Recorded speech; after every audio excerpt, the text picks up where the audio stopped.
green flag is about to fall on the biggest and boldest year in the history of the Indy Racing League.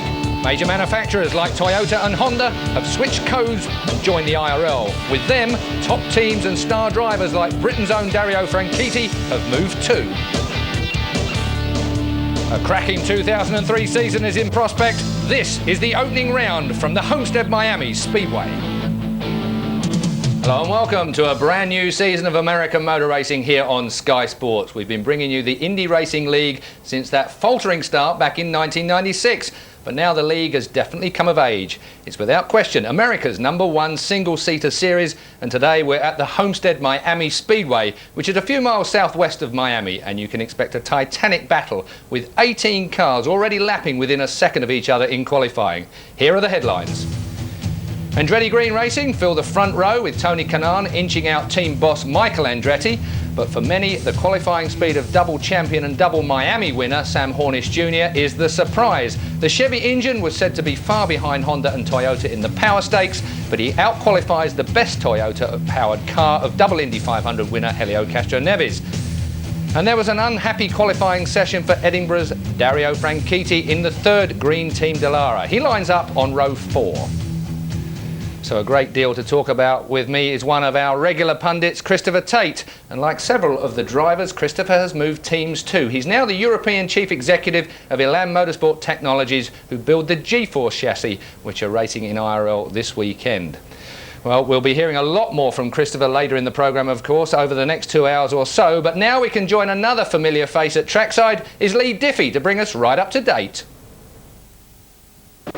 Well, Keith, it's a very different looking IRL IndyCar series to the one we saw last year. And of course, the big talking point is that this weekend marks the entry to the series for Japanese automotive giants Toyota and Honda.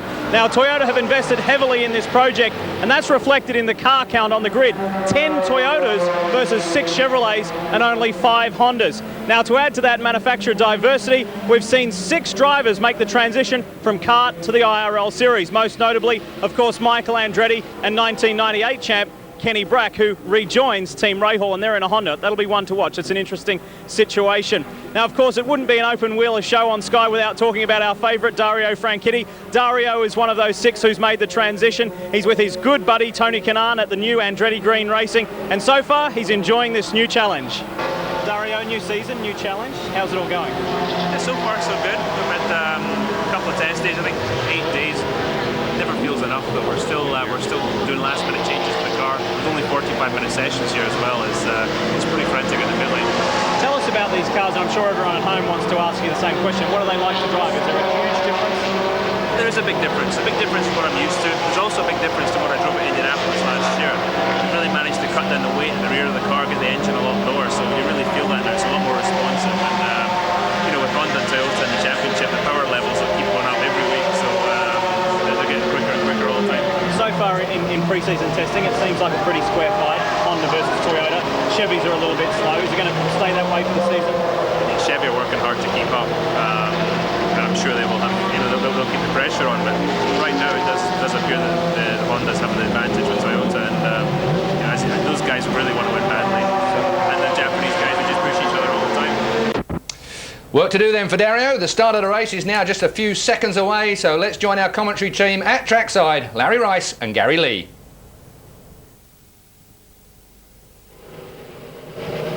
Long front straightaway bank, some 3 degrees into the 6-degree banking of the turns. And there's a look at Scott Dixon driving for Chip Ganassi in the target entry. He'll be starting back in 12th position.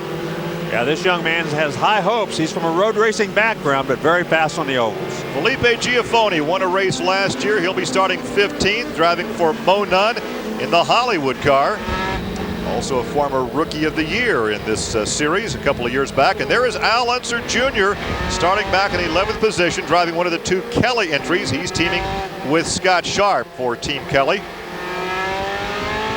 There's a look at Buddy Rice driving for Eddie Cheever, the Red Bull Racing entry. Eddie will drive the Indianapolis 500 and maybe one race before that, then says he may call it a career as a driver and maintain the ownership. There's a look at the Andretti Green team up in front. Michael Andretti, at the age of 40, says that he'll race 4 races this season, make the Indianapolis 500 his last song. So Tony Kanaan, his teammate on the pole, will bring them by. You see Sam Hornish back there in that yellow Pennzoil Panther team starting third alongside Elio Castroneves. The pace car is off the track. We're about to go green. 200 laps.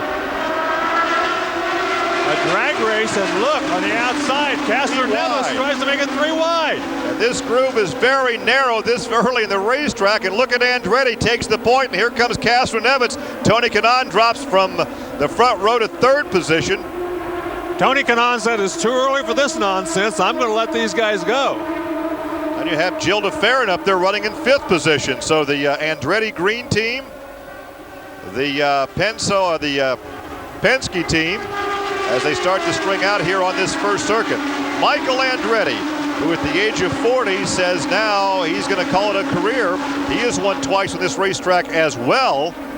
So he is sandwiched. And he's a guy who really thinks he has something to prove. You know, he wants to go out with a flash. You know, he would like to be leading the points. He'd like to win Indianapolis and go out on top. Well, every place he goes, the question is, if you are leading the points after Indianapolis, will you retire?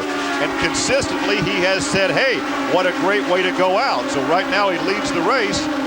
Well, he picked 3 racetracks that he's been at before. He picked this racetrack, Phoenix, Japan, and Indianapolis. 4 racetracks where he has raced to finish out his career. So he's very comfortable, obviously very fast here right now. Riding along with Scott Sharp, and the yellow is out in a crash already. That is Scott Mayer out of Franklin, Wisconsin, one of the 3 rookies in the race in the Bank 1 entry for PDM Racing, and he brings out an early yellow. Well, that's a tough break for PDM Racing. They've been working with Scott Mayer now for quite some time, trying to get him ready to go IndyCar racing, in this IndyCar racing series. So he's been working a long time towards this debut. He didn't get to qualify and had to start on the tag the field at the back, but obviously didn't make it too far into the field. So Michael Andretti continues to lead. The first yellow early on for Scott Mayer. Drives the Chevrolet-powered Delora in the field today. We do have 16 Delora chassis and 5 G-Force chassis. 10 are powered by Toyotas, 5 by Hondas, and 6 by Chevrolets. Now, wind was going to be a factor here, Larry. The track is very hot compared to what it was in preseason testing, and the drivers have complained about the winds. This is a newcomer, a rookie. We're not sure if the wind played a role in this particular crash. Well, we're not, but and when you come to a place like this here at Miami, it's a very tricky little racetrack. It's very flat, and the handling is extremely important on a race car. If you don't have things set up just right, and especially if you're a rookie, it's can cause you trouble. You can see right there the back end just got away from him. That was very early in the turn. Yes, it certainly was. He been up there. He didn't hit the wall all that hard. He got it way down, but still enough damage that car's not going to continue here today. The one safety truck pulling out of the view there to your left is Dr. Henry Bach, who is the medical director for the Indy Racing League, and he has his own vehicle. He goes out there. Obviously, Scott was not injured. A safety truck pulls out with... Well, I think it's good to point out that the safety team here at the Indy Racing League Series is one of the... look at this. Maybe he had some help Yeah, I was there. going to say, from a different angle, it does look like maybe he did get touched a little bit. He was on the outside there. That was Hattori, I believe. And Well, thankfully we got that last look at what happened, and maybe Scott Mayer, despite the fact he had no qualifying at all and was chucked in the deep end here at Miami, you've got to say, it looked like Hattori helped him on his way there. Yeah, I was about to start being horrible about poor old Scott Mayer, because he's really not had a lot of running and not a lot of reputation in the past either, Keith. So where he's come from, you know, to get out and have to do this first race, tough time. Looked so he just made a rookie error at the beginning of the turn. Look closer, and it's our good old friend Shigeaki Hattori who's given him a nice tag and a punt into the wall, which is why he was throwing his helmet around in the shot we saw. He looked very, very unhappy, the youngster. Yeah. So therefore, Scott Mayer has exited this race with the help of Shiggy Hattori. But we're going to take a very short break while we're on a yellow flag. Racing is next.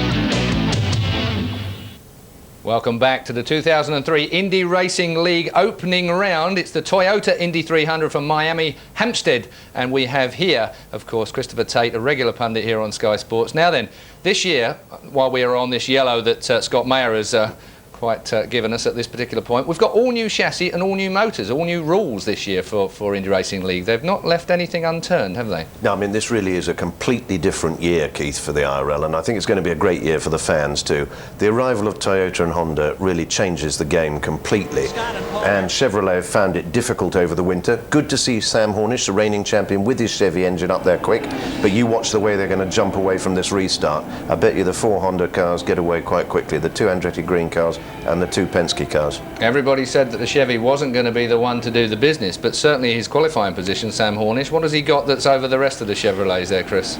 You wouldn't like to say too much about what that might be. It's very strange. Certainly they've looked as though they've been 40 or 50 brake horsepower down, and the Chevys were very slow on the faster test in the West at Fontana a week or 3 ago. Now here we go. We're going back green. Under green now, so we'll go back on lap 11, of course, here at Miami Homestead, and just take a look at that. The 7-Eleven cars have got Helio Castroneves right between them. Let's cross back to the track live for our commentary team.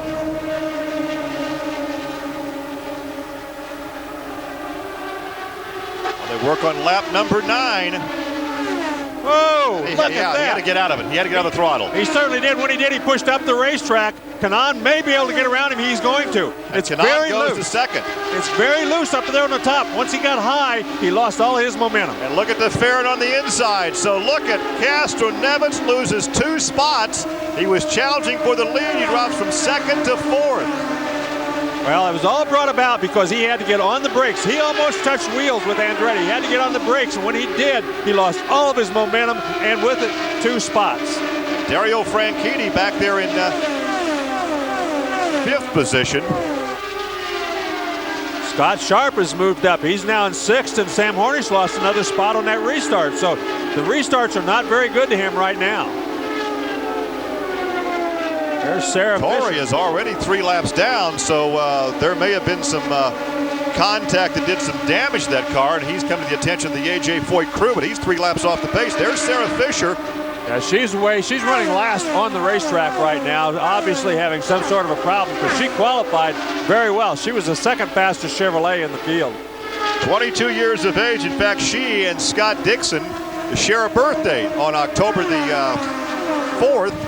So she and Scott are actually the 3rd youngest drivers in the race. A.J. Foyt, the 4th, is 18. Thomas Schechter is 22, but his birthday is in, he's a little younger than what the other 2 are. And you can see that Kanaan is following right in the footsteps of his boss. Look at this, he's going to challenge his boss as he goes to the inside. And I think Michael Andretti just let him go. Michael just pulled over and let him take the lead for whatever reason. Now then he's going to lose 2nd spot. He must have a problem.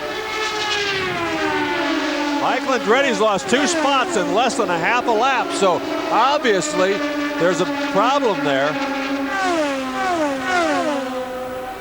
Gilles de Ferran has gone around him. Here comes Castroneves. He goes to the high side, not exactly where you think you're going to pass, entering a corner. Boy, that's a place that's risky. That's a gutsy place to try to pass. That groove is so narrow right there. It's very narrow. It's a very risky up there because there are a lot of marbles up there, and your car's got to be handling extremely well to make the corner. These are very long corners. You're up on that outside for a long way around this racetrack, and so you got to have your act together really well to go around the top of somebody up there. The race has had 2 leaders, both from the Andretti Green team, and right now it's that team and the Penske team dominating the top 4 positions. Yeah, those 4 cars have put a little distance between themselves and the rest of the field as they've pulled out to a little bit of a lead. But those 4 cars, 2 of them with Toyotas, the 2 Penske cars with Toyotas, the 2 green cars with Hondas. I'm trying to find the best Chevrolet right now, and that would be Sam Hornish, and Hornish is back there in the 7th position. Yeah, I'm not sure what happened to Michael Andretti, but he fell back 2 spots in a lap and a half, and now then all of a sudden he seems to be back up to full chat. So I'm not sure exactly what happened to him, but he's certainly slowed down there for a little over a half a lap. Let's establish, Larry, when we talk about the new engines, these are naturally aspirated, 3.5 liter, and they've actually changed the rev limiter, lowered it. Right, it's down from 10,700 RPMs last year to 10,300 RPMs this year. to help the engines live a little bit. These engines are lighter. They have a lower center of gravity. It's helped the cars with handling, and obviously because the handling is better, the speeds are up. All new chassis, so there are a lot of differences in these cars and the things we've seen, the cars we've seen before. Running along with Scott Sharp now. Sharp back in the 5th position, driving for Team Kelly. He also, this is a team that they've had together for quite some time now. Also Toyota Power. Scott Sharp crashed in practice yesterday before qualifying, so has not been a great weekend for him, but he came right back and qualified right up front. So, you know, a little good luck, a little bad luck. Well, Scott Mayer brought out the first and only yellow of the afternoon on lap 2 when he crashed with, I think, some help from Shigeaki Hattori, some slight contact that brought the rear end of that car around. He's been checked out at the infield care center. He is okay, and hopefully momentarily we'll have a comment from Scott as we watch the race continue here at the Homestead Miami Speedway. Well, I know there was definite contact. I just don't know if it was my fault or not. I went to make a pass on the outside of turn 1, and I thought I was cleared, and I got hit from behind. I either pinched him down or he came into me. We're happy to see you're okay. Thanks. Thank you. Jack Arute having a visit with the mayor after he was checked out as you ride back along with Sam Hornish in the best of the Chevrolet power plants this afternoon in that long back straightaway. He was the winner here last year and the year before after starting on the pole last year, but right now he's out of the top 6 after 20 laps here in Miami.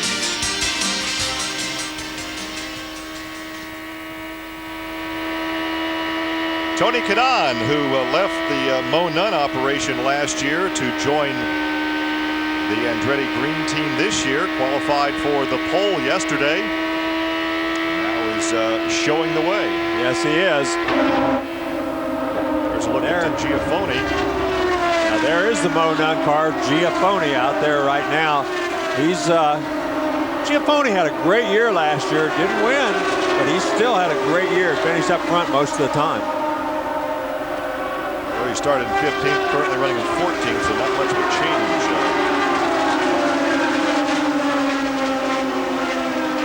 And you can see the field is getting spread out just a little bit as we ride along here with Felipe Giafoni, the Hollywood car. He's running back in 13th spot right now. He's got a G-Force with a Toyota. And of course, Mo Nunn's. Let's give him his due. You mentioned he hadn't won yet. Let's not forget about that win he had last season. Oh, that's right. He had one win last year. You're right. He did have one win. He had one till right at the end of the season, and everybody was kind of all over him, and then he came up with that win. Very, very consistent up until that point. He just hadn't had that first win. Exactly. And you start thinking, the psyche starts to work against a race driver. You know you're competitive, but when you can't quite make that next step up to victory lane, you start doubting yourself as you'll ever get that win. Well, and there were people doubting him too until that victory came along. As I remember, there were some people wondering what was going on and why he couldn't come up with a victory, but he did so. And I apologize, I forgot about that. Well, a lot of people were wondering if by not winning a race, he would maintain that contract with Mo Nunn. Well, Mo Nunn is a guy who wants to win. There's no question about that. You've got to produce to be on his team. One of the target cars making a move to the inside. Scott. That's Franchitti.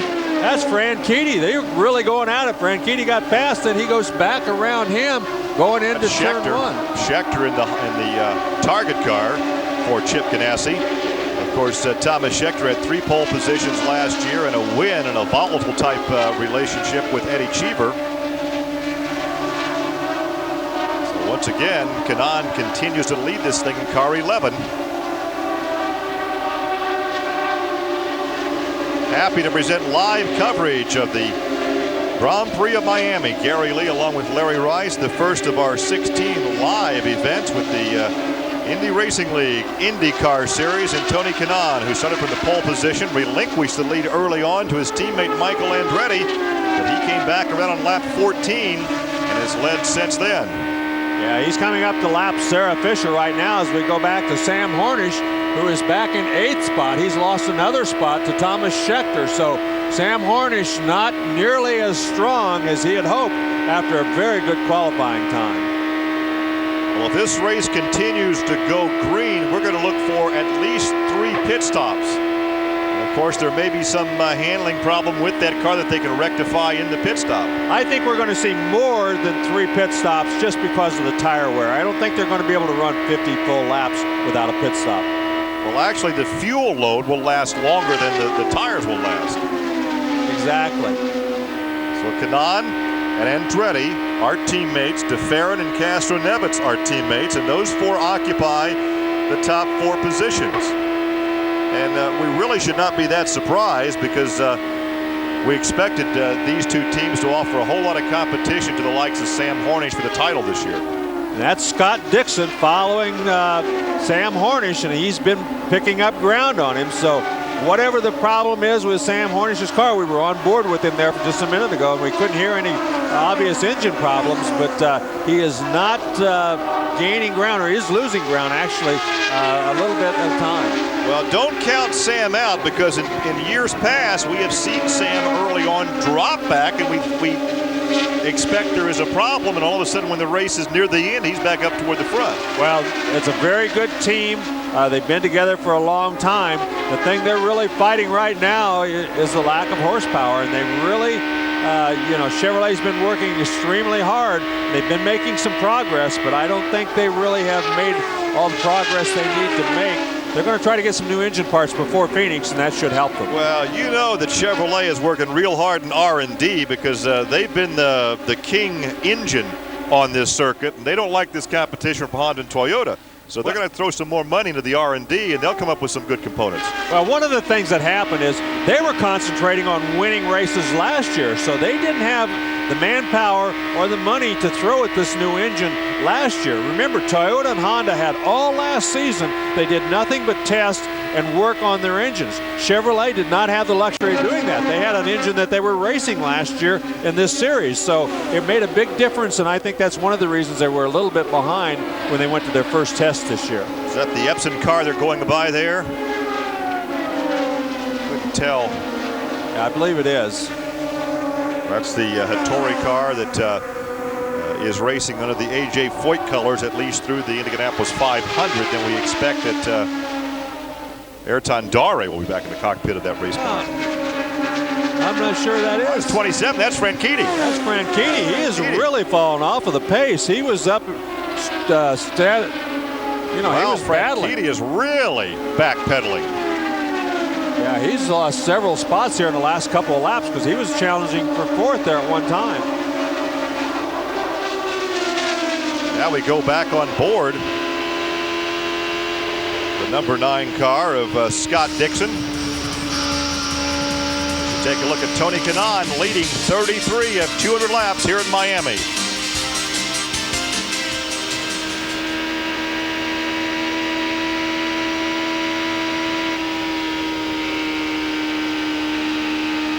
Well, you're right along with Scott Dixon. Scott as a teammate to Thomas Schechter on the Target Ganassi team. Back up in front, Tony Kanaan in the Big Gulp 711, number 11, continues to show the way.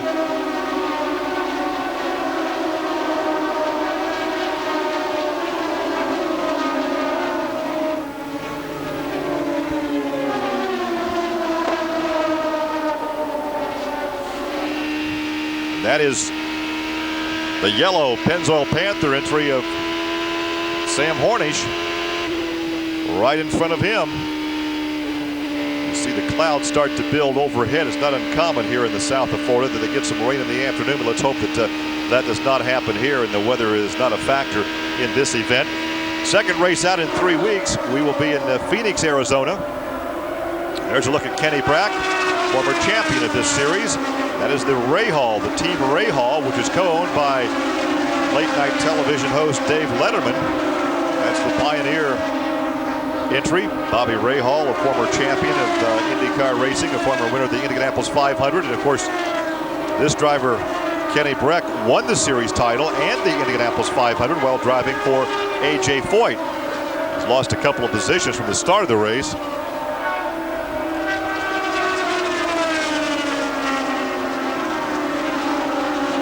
Brecht, the Swede, who enjoys playing the guitar. In fact, it's not uncommon to see him jamming with some other musicians. One of the enjoyments off the racetrack for Kenny, the likable Swede, running the full season with Ray Hall Racing here in the IndyCar Series with the Indy Racing League this year. Tony Kanaan continues to lead in the Andretti Green stable, as that team and the Penske team right now occupy the first 4 positions. Back on board, oh, he goes by the Hattori Epson entry to put him another lap down. And here's a pit stop for the Red Bull car, the first of our routine pit stops.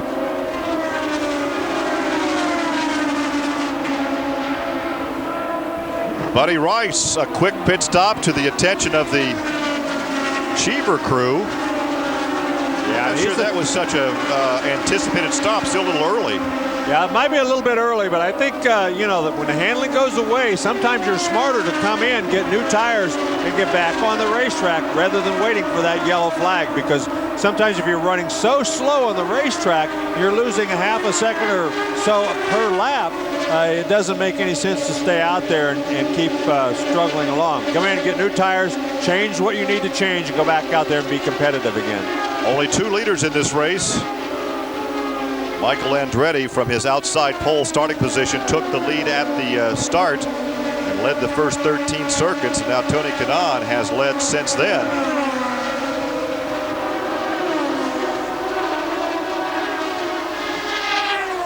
Scott Mayer brought out the yellow flag. We were under yellow for a total of 6 laps. On lap 2, some slight contact with Hattori put him in the fence.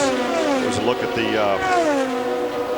Brazilian driver who now lives here in Miami. In fact, he was voted one of the most eligible bachelors here in the south of Florida. Well, he's certainly running pretty strong here. He was very good last year. He and his teammate, Zilda Farron, both very, very strong in this series last year. Going to be very strong again this year. Buddy Rice, whatever his problem is, they didn't fix it on that pit stop. They went in there to try to fix it, but obviously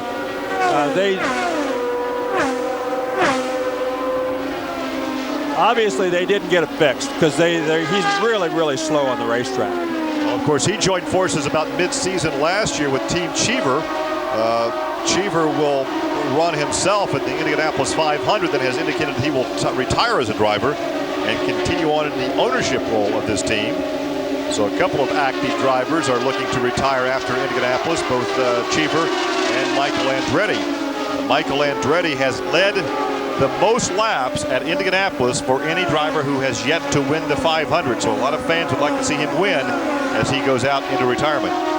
Thomas Scheckter moved up to 6th position, so he's moved up very steadily. Be interesting to see. He was very quick last year, led a lot of laps, but he was always very impatient. He ended up in the fence an awful lot last year, and it led to a lot of criticism on the part of his car owner, Eddie Cheever.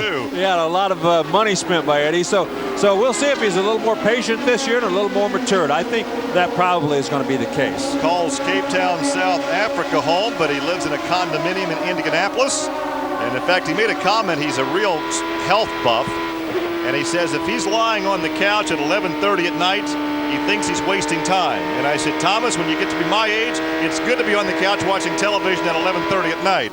Yeah, but he'll actually get up and go work out. Yeah, work out that late at night. So he's a guy that really takes this thing seriously, and he doesn't waste any time, let me tell you. And we know that his mom, Pam, is watching. It's late night on a Sunday evening in Cape Town, South Africa, but she invites all of her relatives and friends over for a party for every race. So a hello to Pam Scheckter, Thomas's mom, and his dad is watching. The former world champion, Jody Scheckter, is watching in London, England. Yeah. Boy, right then, Robbie Buell had a big-time wiggle as he started to go to the outside. And it's going to cost him a lot of time as he's dropped behind 3 or 4 cars. Got lapped right there. But he was trying to stay on the lead lap and got up there and did a big-time wiggle. Jacques Lazier driving back in the cockpit after being knocked out and suffering a head injury at Nazareth last year and lost the second half of the season. But he's back in action for Team Menard. Vitor Mira was their driver of note for the end of the season last year. It looked like he may have had the ride early on, but in preseason testing, they gave the nod to Jacques Lazier. Gilles de Ferran, now your leader. Tony Kanaan has dropped to second spot, so de Ferran, another one of those Penske cars, very, very quick. As you can see, he's lapping cars left and right. Looked like Foyt right there. They went around. Foyt is not in his normal green Conseco car. That car, he crashed that car. He got a brand new Dallara, and it's not painted.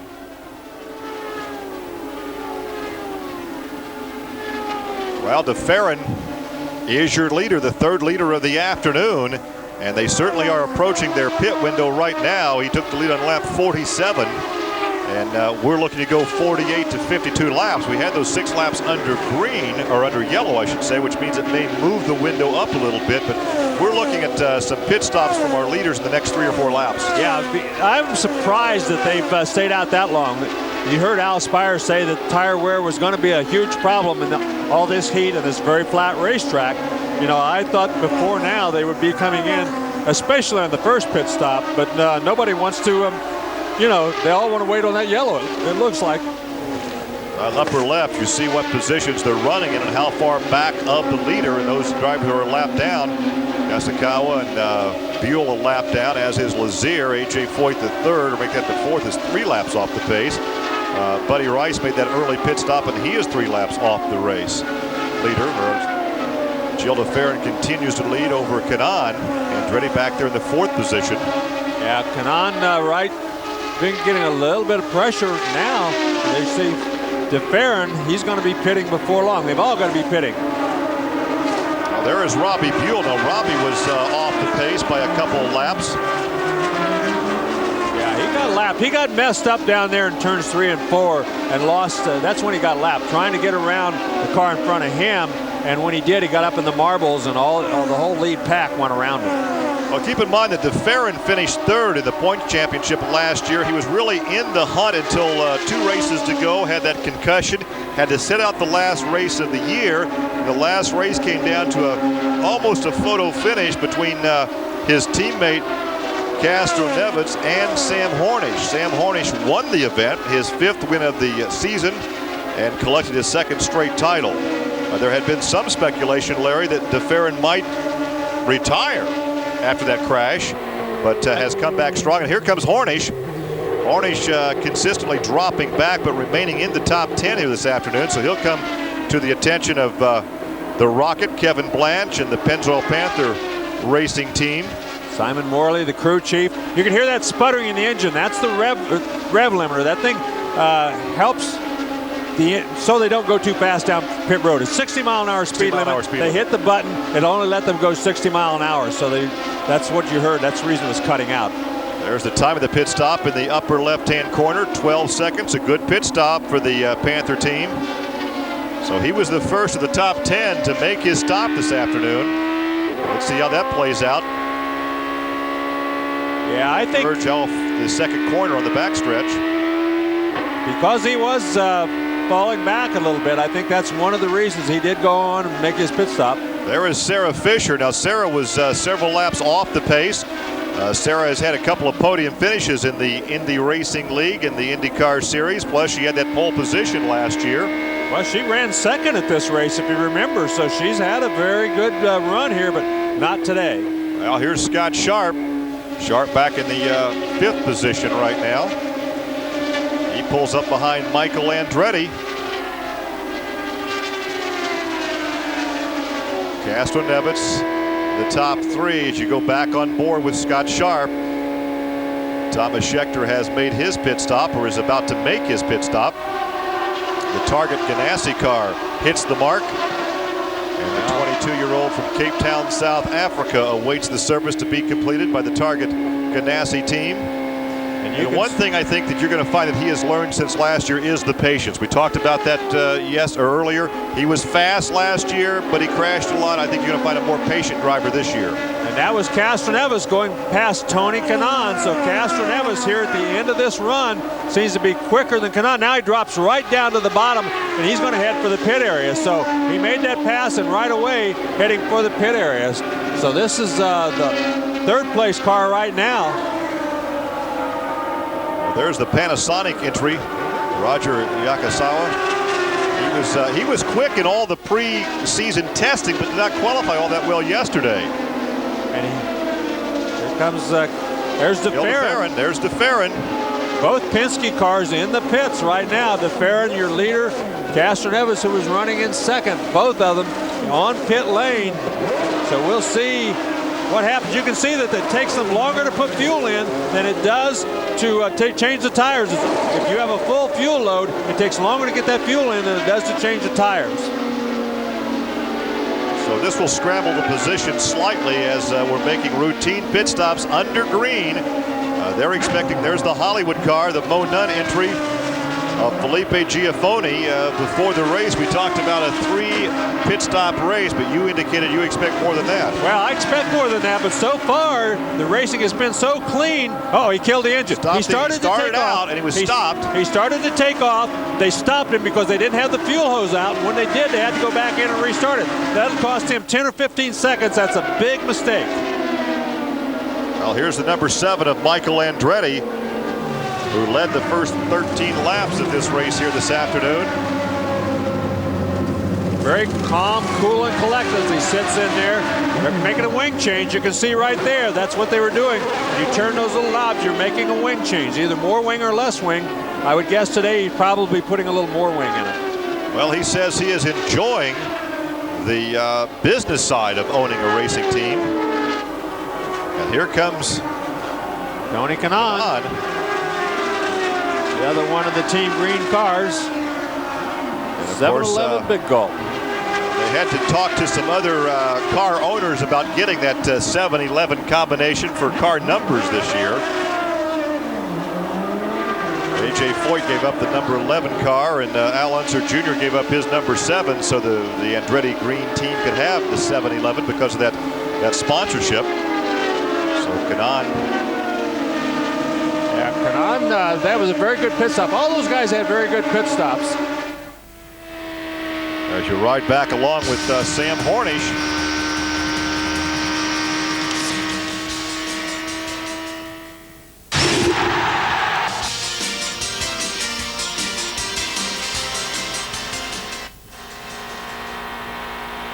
Riding along with Al Unser Jr., and you saw him take away one of the tear-offs from the helmet visor.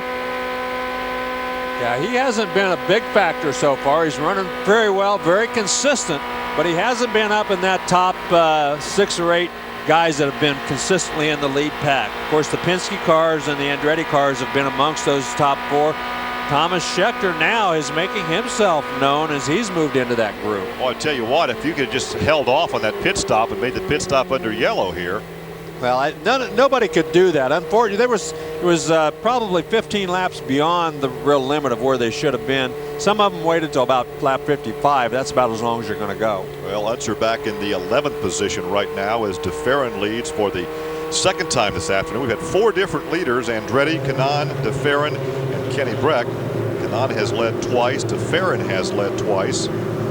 Right now we're under our only the second yellow of the afternoon. Johnny Rutherford out in the pace car. Johnny, the 3-time Indianapolis 500 champion, in the pace car.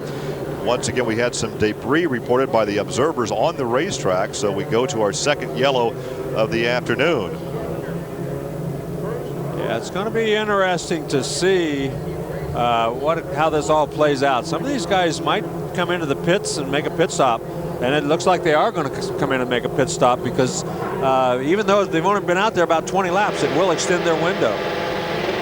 Well, I think they're running the entire field on this apron down here because of the debris on the racetrack. Oh, you might be right. Not sure they're going in the pits. You're riding along here, the rev limiter? Yeah. Now, obviously, you're right. I thought they were going to take advantage of this and head into the pit area. Obviously, now they're cleaning up that section of turn 4, so they took them down that access road, the pit lane road. See the yellow there, the flashing yellow line at the start-finish line under the flag stand. There's another one right there. riding along with the Hollywood car, the Mo Nunn entry for Felipe Giafone. We understand that Sam Hornish Jr. is coming in. Franchitti is also back in the pits. I thought some of these doing what you thought and had anticipated. They might make some stops to top off the fuel. Remain under yellow, and there is the quick stop for fuel for Hornish. Look at the field summaries. We're here in really the not even the middle stages of this race. Not reached the halfway point. DeFerrin leads over his teammate. Scheckter is up to third, Andretti fourth. Running along with Sam Hornish, who just made a quick pit stop under this yellow to top off the fuel. Franchitti, being shown in ninth position, did the same thing. Yeah, those two guys, they're going to play a little pit stop strategy here, and it may take their advantage. I think Hornish and Franchitti both know that they're not running as quick as the guys up in front, the first 4 or 5 guys. So maybe if they get off sequence with the pit stops, it'll be to their advantage. They can stay out a little longer and maybe catch a yellow flag when some of these other guys do. We saw this played out last season with the Penske team. Now they played the pit stop top off the fuel strategy and made some stops out of sequence. There's the number 10 of Thomas Scheckter. Scheckter had 3 pole positions last year. The one big win up at Michigan in actually the 3rd car for Cheever. We have documented it was a very stormy relationship between driver and car owner last year. There were some lawsuits filed, and they have since been tossed out. Or yeah, he's you know, he's had a tough year last year. Let's face it. When you step out of a race car in the middle of the season under threats of lawsuits and all sorts of things, you know that things are not going well. Lawsuits were eventually dropped, but you know, here's a guy that was leading at Indianapolis with like a 10-second lead with 20-some laps to go, and pushed her up the fence, and a phenomenal talent, and he's going to win a share of races, but I think he has to learn that patience, and I think he probably would tell you the same thing. There's a look at DeFerrin, who continues to lead the 2nd time this afternoon.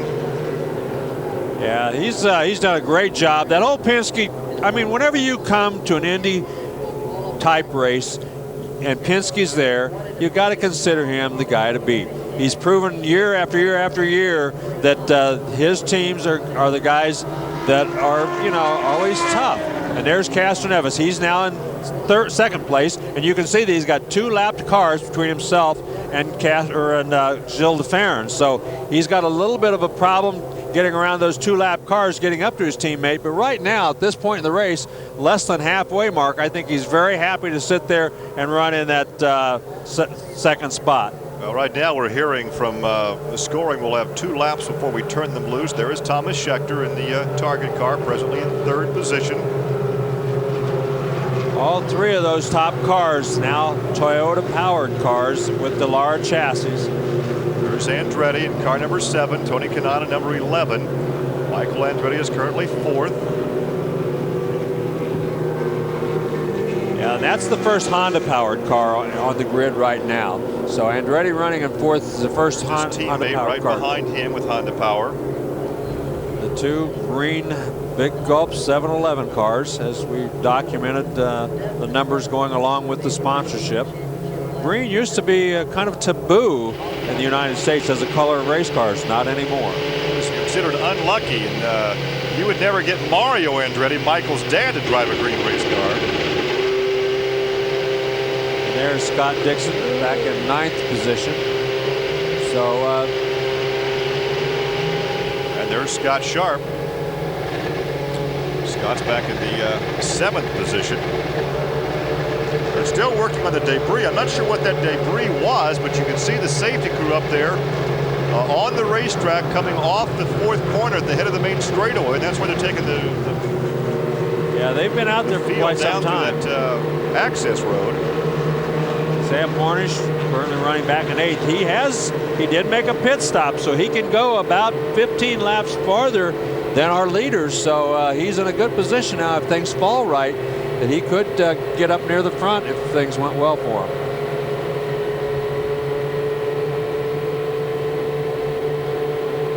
Well, he won 5 races last year to defend his championship. And there's a look at Dario Franchitti, who is currently in 9th position.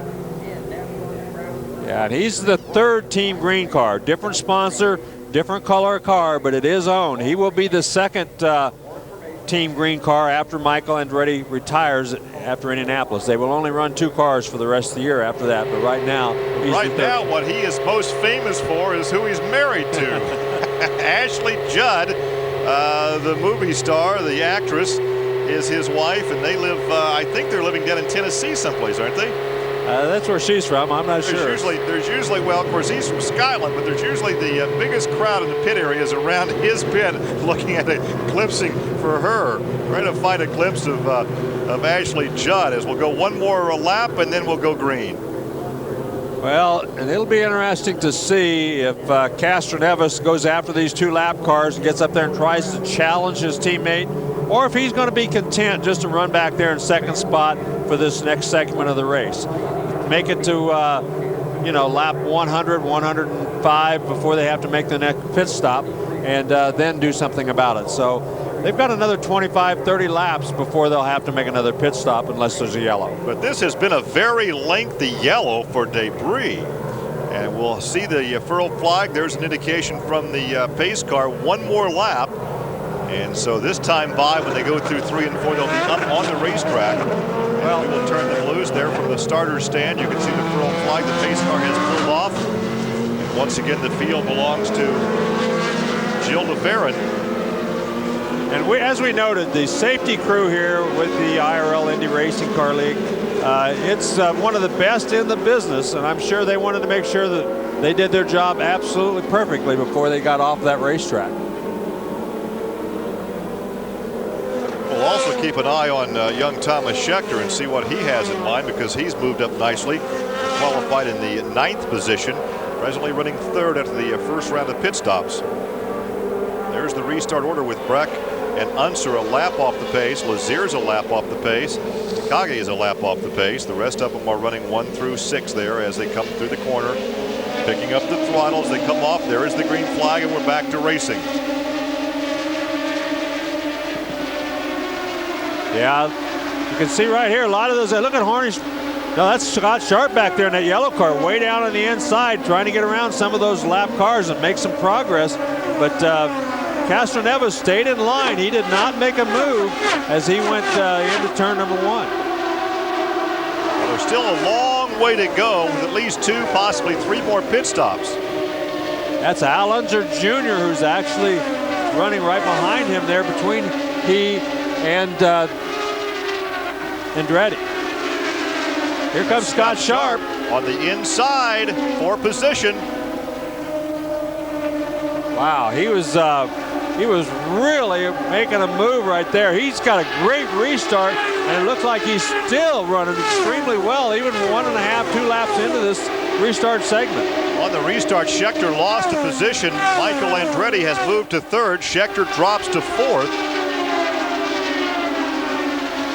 I'm a little bit surprised to see Kenny Brack down a lap already. He did make a late pit stop, and that could have hurt him because he stayed on those older, slower tires a lot longer than anybody else. Back up to the front. DeFerrin continues to lead. Only 1 lap car now between 1st and 2nd. That is Kenny Brack in the Pioneer. That's the Ray Hall Letterman entry. And you can tell right now with the new tires, he's as fast as Castroneves, who's been trying to get around him, hasn't been able to make that move yet. Michael Andretti running back there in the 3rd position right behind Castroneves. All 3 of those cars running about the same speed. Well, there you see Castroneves in 2nd. That's the red and white car, the Marlboro entry from Team Penske, then the green and white entry of Michael Andretti. They run 2nd and 3rd. 4th now is Schechter, then it's Sharp, Kanaan, Dixon. Hornish is now 8th. That's about where Hornish has been running through much of this race. About where he's been running most of the race. You're exactly right. He fell back to 6th right away, lost a couple more spots, and has kind of maintained that position. Remember, he did make a pit stop though, and so he's in a pretty good position to, gain something if he can get his pit stops or a yellow flag just at the right time. Well, there is an indication in the lower left-hand screen that Michael has won here 2 times under the kart sanction. Sam Hornish has won the last 2 races here in the IRL. Well, we have maybe another yellow that we're hearing the number 27.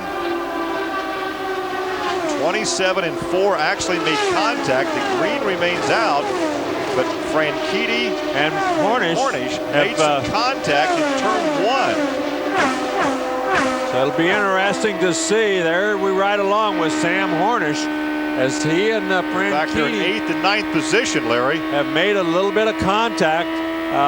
Both of them right now seem to be up to speed, though, as we're taking a look at the timing monitor, and they seem to be going all right. Now, some of these cars have 2 top gears, some have 3. We just saw Sam shift into a higher gear. That's because the way the wind blows down here, you have to select the gear before you start the race. And you can see him right now. He's shifting down.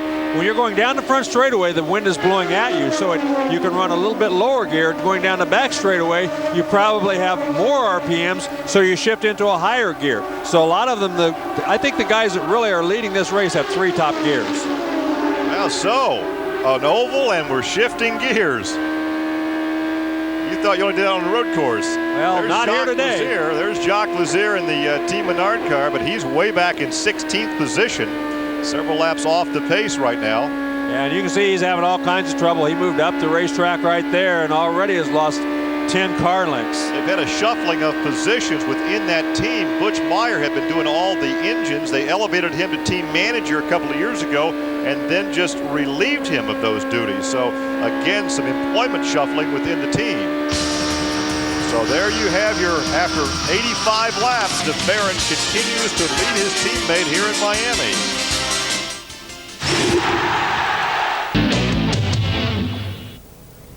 Welcome back. We're in the middle of the Toyota Miami 300 and Jacques Lazier has just got it completely wrong. He's in the wall. We're under our 3rd caution period. And this is exactly why. Jacques Lazier, as you can see, has been struggling with handling problems with the car all the way through, gets himself up on the marbles and the car just will not turn left. Christopher Tate here with me in the studio. Nothing he could do. It was a gentle one at least. Yeah, that's right. That's a sort of accident that's very easy to happen at Miami, because that track is very, very slippy off the line, Keith, and he just had nowhere to go off the line. He's had trouble throughout the race. He's been very slow. This is his first big comeback race. You remember last year, about halfway through the IRL season, poor old Jacques had a really horrible accident, and though they've said he was sort of only concussed, in fact he had a lot of problems. It's good to see him back racing. Shame that's the way he had to go out. Indeed. Well, before we rejoin the action at the Homestead Miami Speedway, some great news for British fans from the Infinity Pro Series support race held earlier in the day. Still, Mark Taylor, of course, is the man that did the business for the former British Formula 3 driver, made his debut in the series and pulled off a strong victory ahead of Tiago Medeiros, the Brazilian driver, by a margin of 1.2 seconds. All the drivers are, of course, in identical Dallara chassis powered by Nissan Infinity engines, and Taylor, driving for the Panther Racing team, started from the front row of the grid and led for the majority of the race. Here's the top 6 finishing order, with Brandon Irwin finishing 3rd ahead of Ari Lyondike Jr., Jonathan Erlin and Todd Wood.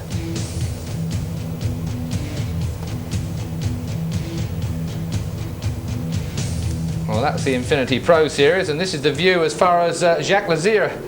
Well, he's not sitting in it anymore, but that's the look from his car as he gets dragged out of the wall. We're on our 3rd yellow at the moment. Perhaps a little bit of time here, Christopher Tate, in the studio to talk about the 2nd yellow. A huge 10 laps were taken out of the race for debris on the track, which we couldn't quite ascertain. And cynics would say that the race was a little spread out and it's closed up now, but what would you say? Well, yeah, I mean, there was certainly very unusual for a 10-lap yellow to have occurred like that. You know, just as we got this yellow time gap, we were just talking about Mark Taylor winning the junior race this afternoon. I was just thinking, you know, that's the first time that anyone other than Nigel Mansell, a Brit, has won an American Series race on his debut. So well done, Mark Taylor. Good effort, eh? But here in the main IRL race, we've obviously had a tremendously much closer last few laps after that long yellow, and we're still not really clear what all the debris was. No, well, I mean, it doesn't matter anymore, I suppose. It's we're going to be going racing again very, very soon, as that pace car turns its lights out and moves off down pit lane. But Gilles de Ferran has managed to wedge his way out in the front. Looks quite dominant at the moment as well. It's quite a great coup for him if he could win this race today. Yeah, I think what's always going to be important in this race, Keith, is if there are more yellows, which there will inevitably be, it's the ability of the Honda engines to pull away quickly at the restart. And Gilles and indeed the two 711 Andretti Green cars, as well as Elio, have been able to just pull away at the drop of the green very quickly, and they're going to do it again in a minute. A little bit more of your expert opinion regarding the man we're looking from at the moment, Sam Hornish. I mean, it's not, you said that, I don't suppose I can repeat what you said off air, but the fact of the matter was you questioned their qualifying performance. That's how they got through to third place. It was only a question you asked me. I hasten to underline, but the fact is that the performance that Sam Hornish and the team are showing now that we've actually got racing conditions is nowhere near the qualifying performance that That's right. He qualified third, and that really did cause a surprise, as we said right at the top of the show. He's really been struggling though this afternoon, I think he's now running 8th or so, yeah, and it's really not been an easy afternoon for him. So I guess that we've got to say that either some changes have happened between practice and the race in the wrong direction, or perhaps he was particularly fortunate with a strong gust of Miami wind to blow him through qualifying. Well, we did see Sam Hornish and the team winding the wings on that car, on the Panther Racing car, quite considerably during their last stop, their fuel and tyre stop. So obviously the car is not handling anything like he would want it to be. Whatever the reason for that is, we have absolutely no idea. Well, just to reiterate, we are at the Toyota Indy 300 at Homestead Miami Speedway. It's the opening round of the Indy Racing League Series. We're on our third caution period, thanks to number 2 Jacques Lazier going into the wall. They've removed the truck from him. The pace car is very soon coming in. So let's rejoin our commentators at trackside for the very latest.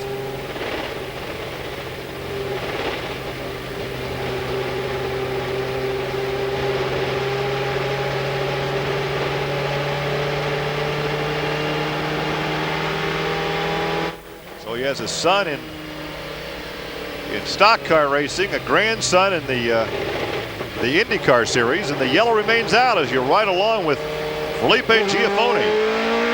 Castroneves and his teammate are leading. Castroneves, for the first time this afternoon, becomes the 5th different leader.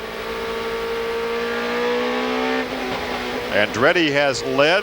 Kanaan has led twice. DeFerrin has led a couple of times. Breck led for a couple of laps, but then made a pit stop and lost a lap somehow. And now Castroneves with the first lead for him this afternoon. We only have 2 cars out of the race. That would be Lazier and Mayer, both from crashes. But these engines are up to full song, holding up. Not one engine problem so far. Oh, and look at this. Castroneves got a terrible start, and DeFerrin, oh! Almost contact. The teammates almost took each other out. Right away, Castroneves knew that he did not get off that corner very well. He headed for the inside to try to block his teammate. Didn't work though. And he's doing some blocking right there. Yeah, DeFerrin is. Yeah, DeFerrin got right back down there. So Schechter's back there in 3rd, and he's going to have something to say maybe on who's going to have 2nd position here shortly. And you can see they moved to the inside. Now, they're warned by Brian Barnhart not to block. They say if you come off high, stay high. If you come off low, stay low. Well, saw some blocking right in that case. That's right. In that case, they moved down the racetrack a little bit, but you know, on this racetrack, it's a little different than it is at Texas or someplace where you can't stay on the bottom of the racetrack and run these corners that way. You just can't do it. You can't do it in Indianapolis either. Ferrin, Castroneves teammates. Then it's Schechter. Then it's Andretti. Then Dixon. Oh, look at this. Almost 3 wide. The target cars are right up there. That's Schechter and Scott Dixon. Man, oh man. That is really, really risky at a place like this because you just can't run 3 wide into the corner here. And somebody wisely backed out of the throttle, and I think that was Dixon that moved back there. And Hornish is back there in 6th position, I believe, or is that 7th?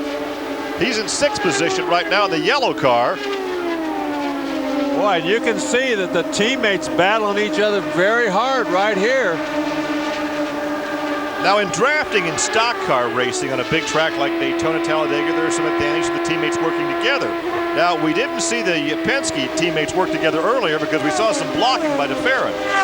Well, these guys, at this racetrack, track position is very important because once you get in the lead with the one groove racetrack, which basically this is, it's awfully hard to make that move. So on the restarts, a little slip on the restarts like we just saw could make a huge, huge difference. Well, we've got the youngsters, both the pair of 22-year-olds, Schechter and Scott Dixon. Running back there in the, well, Dixon's being shown in 6th position. I think he's in 5th. He's gotten around Hornish. There's 6 right there. You're riding in 6th position right now. Yeah. Oh, look at this. Dixon goes around his teammate. That's Scott Dixon. Moves up to, what, 4th position? Yeah, he's moved around. Thomas Schechter moved into 4th position. This is the strongest he's been all day long. And look at Hornish. Hornish looks to the inside. Maybe there's a problem with Schechter's number 10. As Hornish moves to 5th, Schechter drops to 6th. Well, every time when you get passed and you have to move up the racetrack, you don't get in the throttle as quick, so you lose the momentum down the whole next straightaway. So I think when he got passed by his teammate, he lost the momentum going down that next straightaway, and that allowed Hornish to make the pass. We'll find out here pretty quickly as he gets back up to full song, but if he does, that's the only thing that happened was he just lost his momentum. Well, just past the halfway point. Now some 98 laps to go here at Homestead Miami Speedway in the south of Florida. And of course, in 3 weeks, we'll take you across the country to the desert Southwest in Phoenix, Arizona. Then, of course, on April 13th, it's going to be a long air flight for us to Japan. And there you see Scott Sharp has also gotten around Schechter. So Schechter obviously has a problem with either with the handling or with the engine, as he's lost a lot of ground here in just the last 3 or 4 laps. He's from 3rd, clear back to 6th position. And here comes Scott. Scott Sharp was the co-champion of the very first IRL season, shared that championship with Buzz Calkins. And now he is on the move, trying to close in on Hornish. So he rides in 6th position. Hornish is up to 5th. That's the best he's really been since the start of the race. Yeah, and Scott Dixon and Hornish are 2 of the fastest cars on the racetrack right now. Hornish began the race in 3rd position inside the 2nd row, dropped back to about 8th. And he's been running in 8th position for a long time. Now he's up to 5th as you take a look at the top 5 after 105 laps of 200 here in Miami.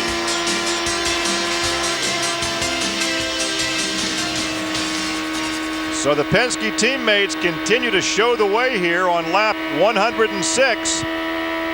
DeFerrin and Castro-Neves. And that look back at Scott Sharp.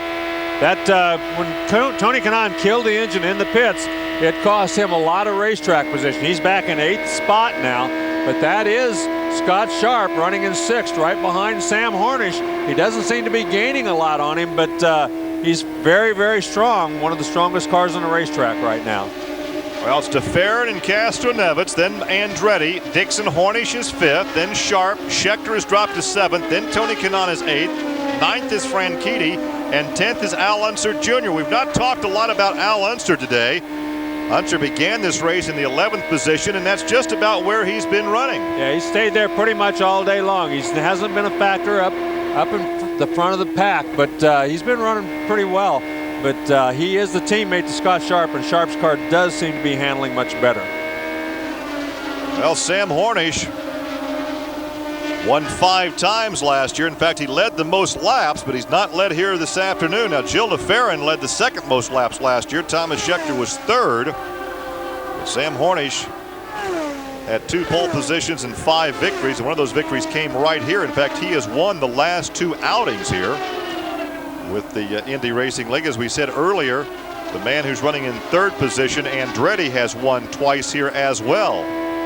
Yeah, look at this. Scott Sharp has pulled up right behind, pulls to the inside of Hornish. Boy. Had to let Sam go that time, though. He got a good run on him, but he had to get out of the throttle. Sam gave him the bottom of the racetrack, but in the end, Sharp didn't think it was worth the risk. Well, this is the battle for 5th position. Again, Scott Sharp closes in ever so slightly on Sam Hornish. You look back off the rear wing, and look how close he is now. Moves to the inside. This could be the pass for position. He has the spot. He picks up the 5th spot, and Hornish drops to 6th. And he's much faster down the front straightaway than he is the back straightaway.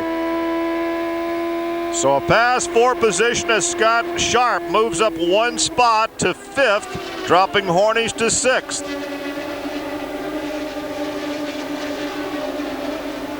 So some of the best action here at the Grand Prix of Miami is not at the top of the field, but it's back in the 5th, 6th positions on the racetrack. As you see, the yellow number 4 of Hornish, who just got passed for the 5th position. Yeah, Scott Sharp was much quicker down the front straightaway. We've seen him shifting gears, Hornish, all along, and look at this. That's Rice. Buddy Rice in the Red Bull Team Cheever entry. And that's not exactly where you want to be on the racetrack, because this is not the entrance to the pit area off the 3rd turn. That was off the 1st turn, so I'm not sure what the problem is. Well, he had some sort of a problem. I don't know whether, but he was very slow down the front straightaway. I'm not sure whether he missed the pits or whether he had some other sort of a problem, but he went in the pit lane in 1 and 2 and back up onto the racetrack. Look at young Scott Dixon, the road racer from Auckland, New Zealand, pulls up behind the number 7 of Andretti, and this is a battle for position. And he's going to take it the 1st turn.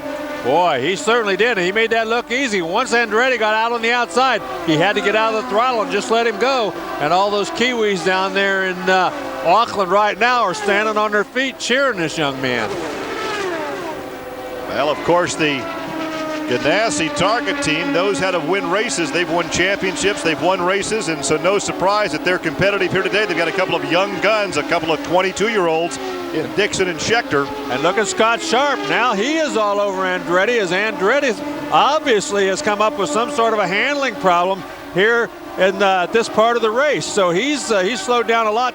Scott Sharp, on the other hand, seems to have really picked up some speed. He's really got the handle during this segment of the racing. Well, Scott Sharp, as we told you, was the co-champion of the very first Indy Racing League Series. He shared the title. He drove for A.J. Foyt back then, and he shared the title with Buzz Calkins. Calkins' team was not able to put a program together and will not apparently be racing at least the first part of this season. They had hoped to have something for Jeff Ward, and that didn't come together. We hope to hear from Jacques Lazier on what exactly happened. Unfortunately, we had a car that with the setup, it seemed like whenever we came off a yellow or had a heat cycle on tires, that the car would come out and be real loose. And unfortunately, we were just coming to the end of our fuel window. The car got underneath me. It was a good, clean pass, but unfortunately, the car went a little loose. I caught it, but I was just up in the marbles along for the ride. What about the track conditions overall, Jacques? Good, mediocre, bad? I think the track conditions were actually pretty good. I think more than anything, we just missed something. We didn't have a great car. I feel really bad for my team because this is not indicative of what this team is capable of. Well, they'll be back in Phoenix. Well, you saw your leader go on by A.J. Foyt. I think probably young A.J. is doing exactly what the old grandpa wants him to do, keep his nose clean and get some laps in. Yeah, he's moved up on the high side, and he's letting everybody else go around. But Scott Sharp is really fast down the front straightaway. Well, Scott Sharp may be one of the faster drivers on the racetrack right now, but again, the Penske guys are leading this race, running 1 and 2, but Sharp is up to 5th as we continue to race 118 laps here at Miami. 118 laps out of 200, you're right along with Scott Sharp. Scott is looking at Michael Andretti. Andretti in that green and white car right in front of him, running back in the 4th position. Scott Sharp occupies 5th. He got a great run. He's going to try to get around him going in there. No, he had to give away. The lap car, Foyt's car, messed him up. He couldn't get low enough to make that pass and make it stick. But that is also right there a good sign of a patient race driver. Yeah. An inexperienced driver going to stick his nose in there with that momentum he had and taking out 2 cars. Now look how fast he gets through turns 3 and 4. He's really quick down here, gets off of 4 really well, and that's where he's making all of his ground because he's got a good race car down in turns 3 and 4. Now once again, this is the battle for 4th position. Scott Dixon is 3rd, Castroneves is 2nd, and DeFerrin continues to lead. DeFerrin has led the most laps in this event. Now keep in mind, there are 2 bonus points for the driver who leads the most laps. Yeah, and Scott Dixon, who's running in 3rd, also is one of the fastest race cars on the racetrack right now. He's really been fast during this segment. He got up right behind Castroneves a few laps ago and then fell back. But up to that point, he was really giving everybody on the racetrack. He was running faster than anybody, actually. Well, this battle for fourth position is being generated right behind one of the Dreyer Reinbold cars. You go back to the head of the pack. Tony Kanaan is slowly moving his way back up through the field, too, as he's also one of the quickest cars in the racetrack. After he killed the engine, fell back to 9th, he's back up to 7th. Well, the Penske cars that finished 2nd and 3rd in the points championship just 1 year ago are now running 1st and 2nd. There's Castroneves in the number 3 car. He is 2nd. Scott Dixon in the number 9 Target Ganassi entry is running in 3rd position, and there is the gap between 2nd and 3rd. There is Scott. And I tell you, we have got some very, very good talent. We talked about the new faces we're going to see this year. Schechter is young. He was here last year. Scott Dixon is young. He's a newcomer. And these guys are going to be very, very competitive.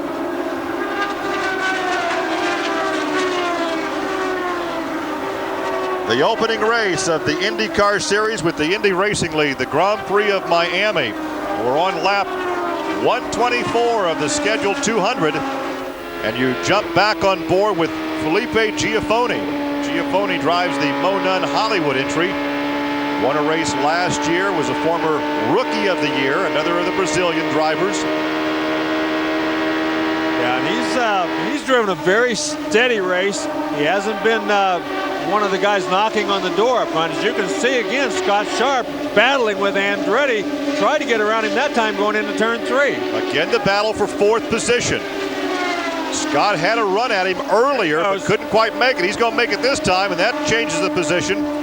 As Scott Sharp goes around Michael, Michael drops to 5th. Scott goes to 4th.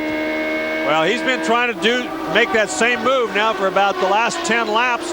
Finally had everything work just perfectly for him as he got off of turn 4 very quickly and had all the momentum build up. And Andretti, he had no choice. He saw him coming. The only thing he could do was try to block him, and he wasn't going to do that. Too much time left in this race. Well, Scott Sharp, one of the winningest drivers in this series.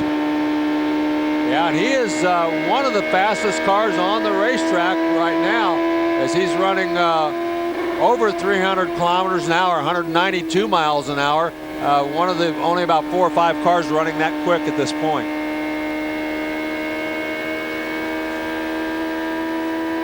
Well, you're right along with Scott Sharp back in that 4th position. Kanaan has gotten around Sam Hornish, so he's gained another spot. Very slow but sure back up towards the front. Once again, after that very costly mistake, falling clear back to 8th or 9th spot, back up to 6th position now.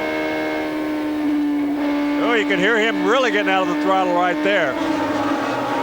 That's Sarah Fisher heading out of the pit area. She's not had a good day. She's running back in 16th position, 3 laps off the pace. Well, Scott Sharp, who rides back there in the 4th position, a 7-time winner in this series. In fact, he's had 5 pole awards. Won the title, as we said, with A.J. Foyt in the very first season when he shared the title with Buzz Calkins.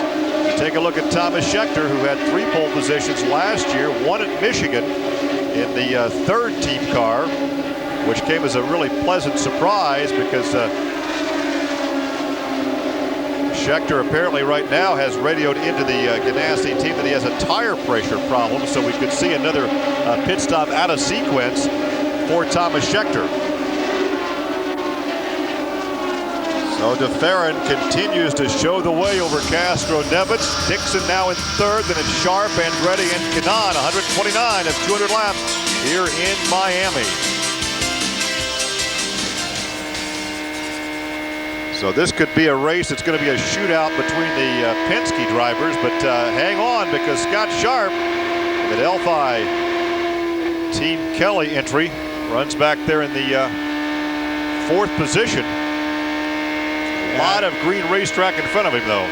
Yeah, long way up to Scott Dixon, but still, he's having a very good run. He's going to be extremely happy with this run. You can tell he's a little bit off on the handling. He's He has to get out of the throttle up in 3 and 4, especially coming off of turn 4.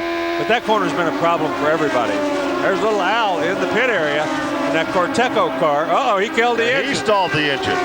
There's a veteran race driver who stalls the engine. Two-time Indy 500 champion. Yeah, that's too bad. That'll cost him a lot of time under the green flag. Well, Al won the 500 his first time with Owen Snyder as his crew chief. Owen then, of course, was the crew chief for Eddie Cheever when he won the 500 back in '98. And Owen had moved over to this new team that they were trying to put together for Jeff Ward, the Buzz Calkins owned team, and it never came together. So Owen's down here looking for employment. Yeah, he's trying to find himself a job, but so far hasn't come up with anything as we're taken back on board with Scott Dixon, and there is another pit stop by Rice. Rice has never been a factor in this event. Buddy in the Red Bull entry for Team Cheever. Yeah, he's back in 16th spot. He's a couple laps down too, and he really has not been a factor. A lot of these Chevrolet-powered cars have had big-time trouble. Hornish, who's running in 7th, is the top Chevrolet-powered car. There's nobody else in the top 12. I would really expect, Larry, for all that to change in a couple of races, because Chevy's going to do whatever Chevy needs to do to make that engine competitive with the Hondas and the Toyotas. And I would expect by Indianapolis in May that you're going to see Hornish perhaps a little more competitive as you continue to ride along with Scott Dixon.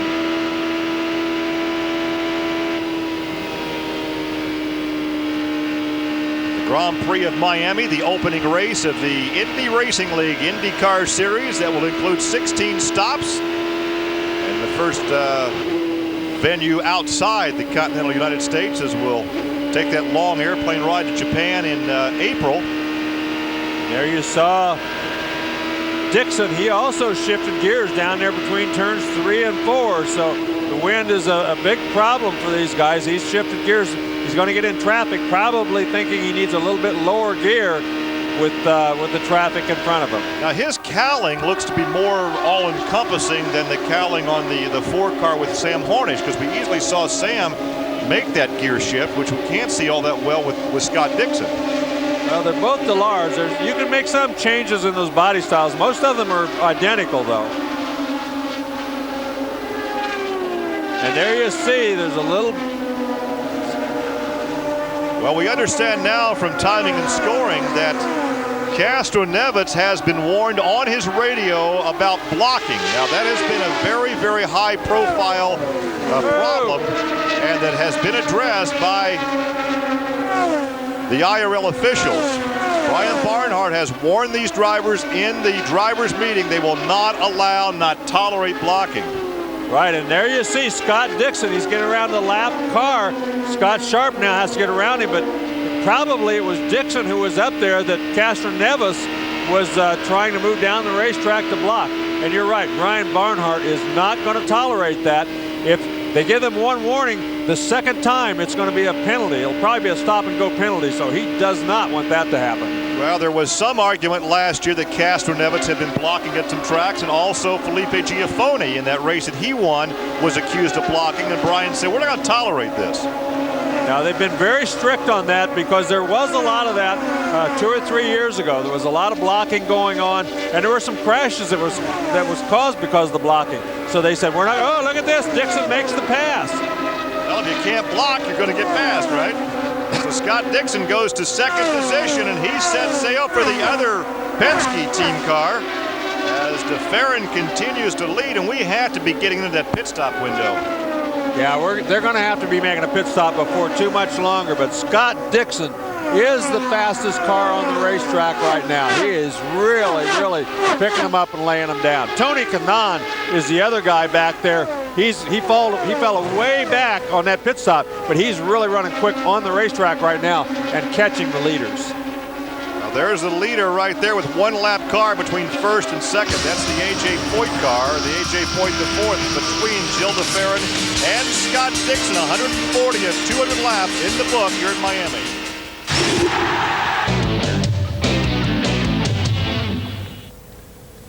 Welcome back for round one of the Indy Racing League, and right on cue while we were away on a break, Robbie Buell was the man that hit the wall. This is what happened.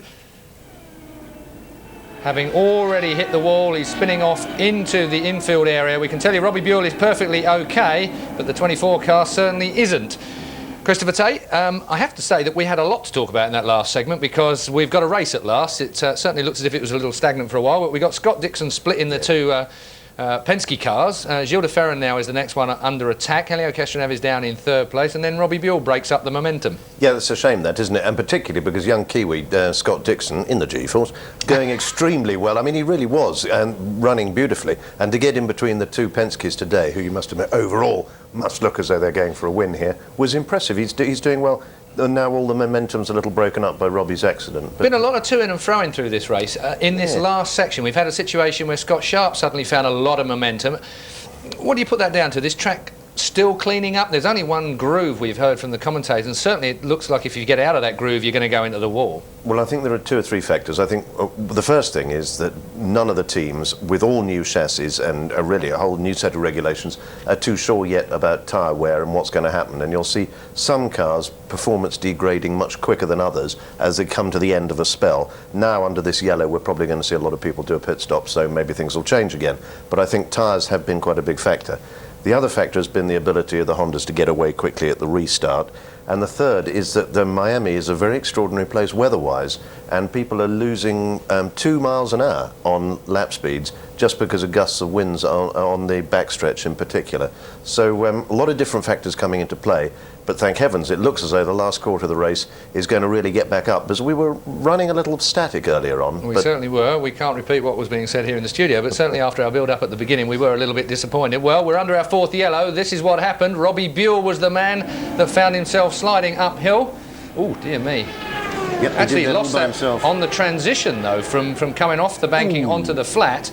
Actually, he kissed it quite gently, considering how fast they're going there, Christopher. Yes, yeah, he did, and he seems to have just done that all by himself. Now, you've got to wonder that something odd was happening, because he was right in the groove and not offline on the marbles. As we've seen, Homestead Miami really is very much a one-groove track, but he actually smacked the wall hard, and he was very lucky to avoid that Andretti green car. Here we are back on board. We are indeed Chip's car, Chip Ganassi's team car. A bit of a clean-up going there with the visor being slung out. These are live pictures from the Toyota Indy 300 at Homestead Miami Speedway. Larry Rice and Gary Lee are our commentators at trackside. We're just about to be coming off of our fourth yellow caution period of the afternoon, and the race really is becoming quite strong indeed. Gilles de Ferran leads. Scott Dixon in the Chip Ganassi car is in second place, and Helio Castroneves in the other Penske car is third. And as I say, fourth yellow. Let's get back to the track now, though, and hear what our commentators have to say live. How many laps is he down? He is 2 laps down, so that early pit stop has cost him 1 lap.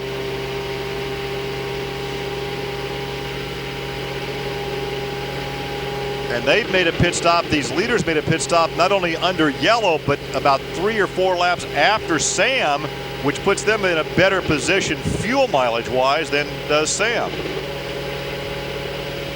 As they go down the back stretch, still under yellow here in Miami. Opening race of the IndyCar Series. Gary Lee, Larry Rice with all the live action. We're coming to you live from Miami Homestead Speedway as you ride along with the leader on the restart. Scott Dixon, the rookie, the 22-year-old from Auckland, New Zealand, will be your leader. There is de Ferran running in second, then Castroneves, Sharp, Kanaan, Andretti. Scheckter is back in seventh, then Franchitti, Takagi, Giafoni, and Hornish now 2 laps off the pace. Yeah. He'll get 1 back. He'll get 1 back, actually. He's only 1 lap off, but he's right in front of the leaders. He'll get to go around and tag. The first 8 cars are on the lead lap. Torque Takagi is the first lapped car, 1 lap down. So he and Giafoni are 1 lap down. Hornish is 1 lap down. Kenny Brack is 1 lap down. Alonso Jr. 1 lap down. Everybody else down further than that.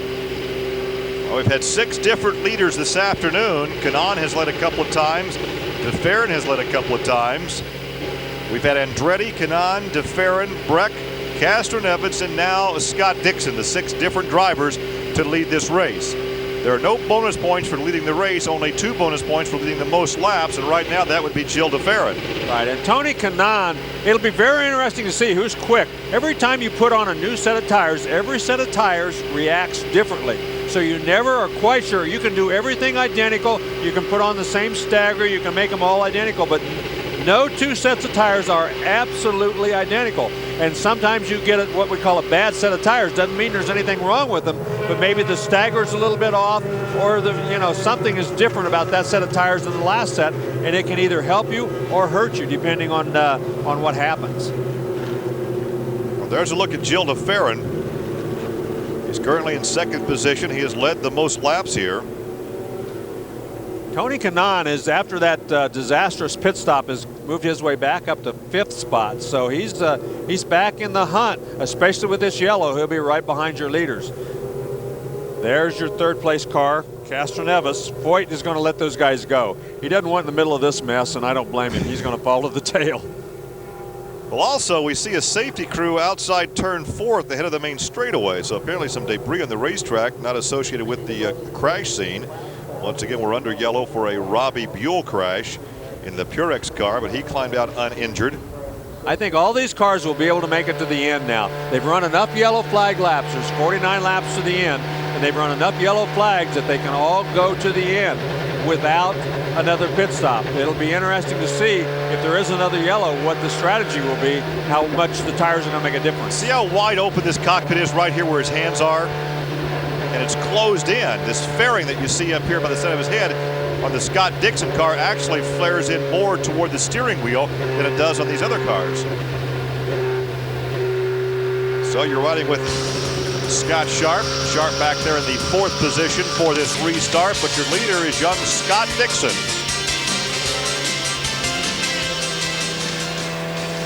We have gone 3/4 of the way in this event.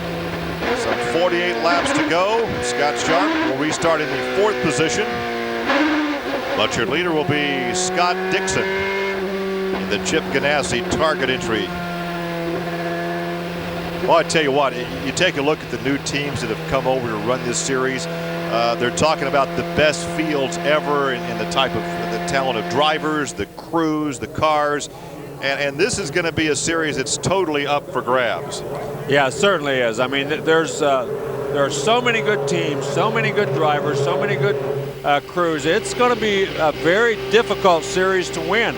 And it's going to be, you can go to any race now and you've got 10 or 11 potential winners. And not that you didn't have last year, but it just seems like the quality of the teams is up just that much. Well, wait till Indianapolis when some of these teams that have 2 cars in the race haul out the backup and bring in some other drivers, as now the lap cars, or the cars that were directly behind the pace car, have been allowed to go on around to rejoin the field at the back of the pack. And there's a look at that Corvette pace car. Yeah, that's the rule they started last year, and I think it's a good rule. You want the leaders at the front of the pack on a restart. A lot of crashes caused when they were trying to lap those slower cars, and I think it's a good rule. They also have another new rule this year where the driver has to be able to get out of the car in 5 seconds, and that's pretty tough. There's a lot of gear on you in there, and you've got to get out of there very quickly. That'll eliminate some of the old race drivers, yeah, right? That's right. Climb out. Well, we've got a youngster leading. You see the 2 Penske cars running there in 2nd and 3rd position with Scott Sharp back in 4th. There is your lead car as the pace car pulls off.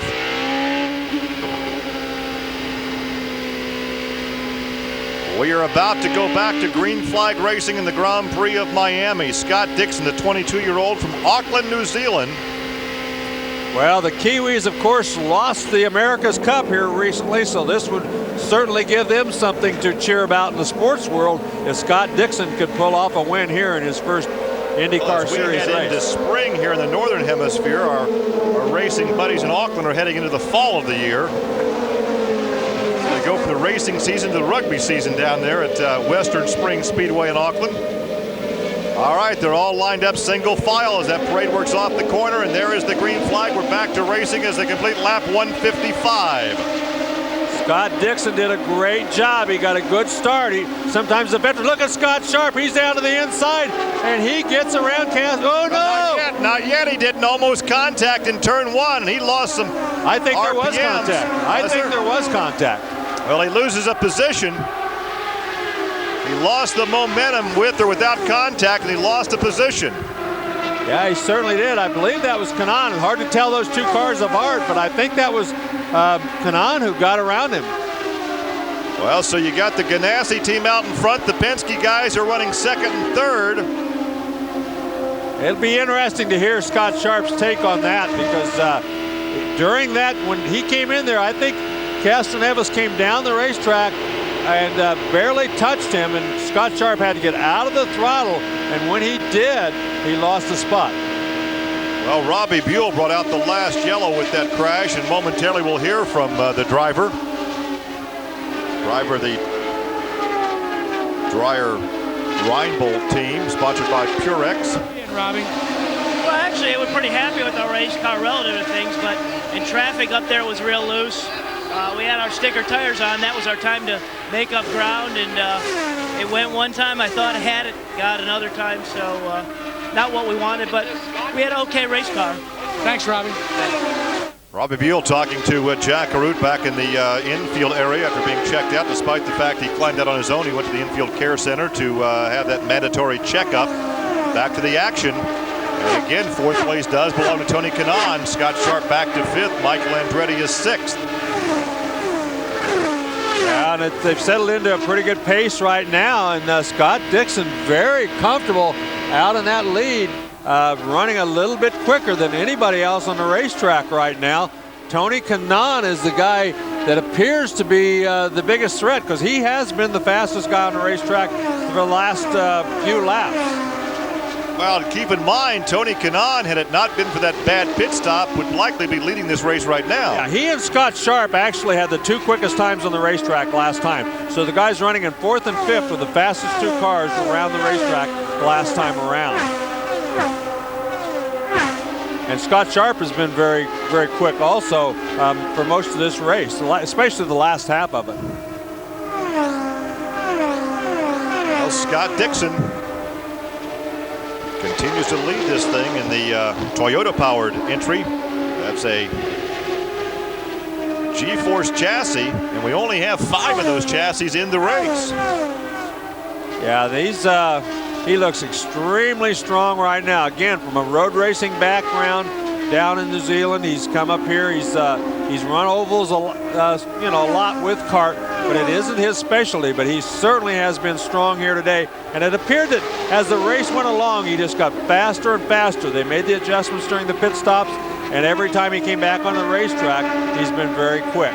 Well, he's showing patience, and we've talked about this before. One of the toughest things for a young driver to learn is patience. If you're fast, if you're competitive, you want it, and you want it right now. He is showing some discipline, some maturity. He almost let the race kind of come back to him. Yeah, exactly, and he did a great job of that. He didn't panic. He didn't do anything silly. He just struggled along and did get to the lead eventually, and that's what you have to do in this series. There are so many good cars.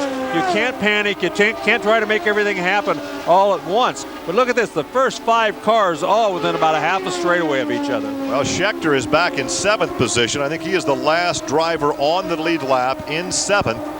Dixon continues to lead. You see 37 laps to go, but that will also include, well, maybe a pit stop, maybe not. With that long yellow, they should be able to go the distance now.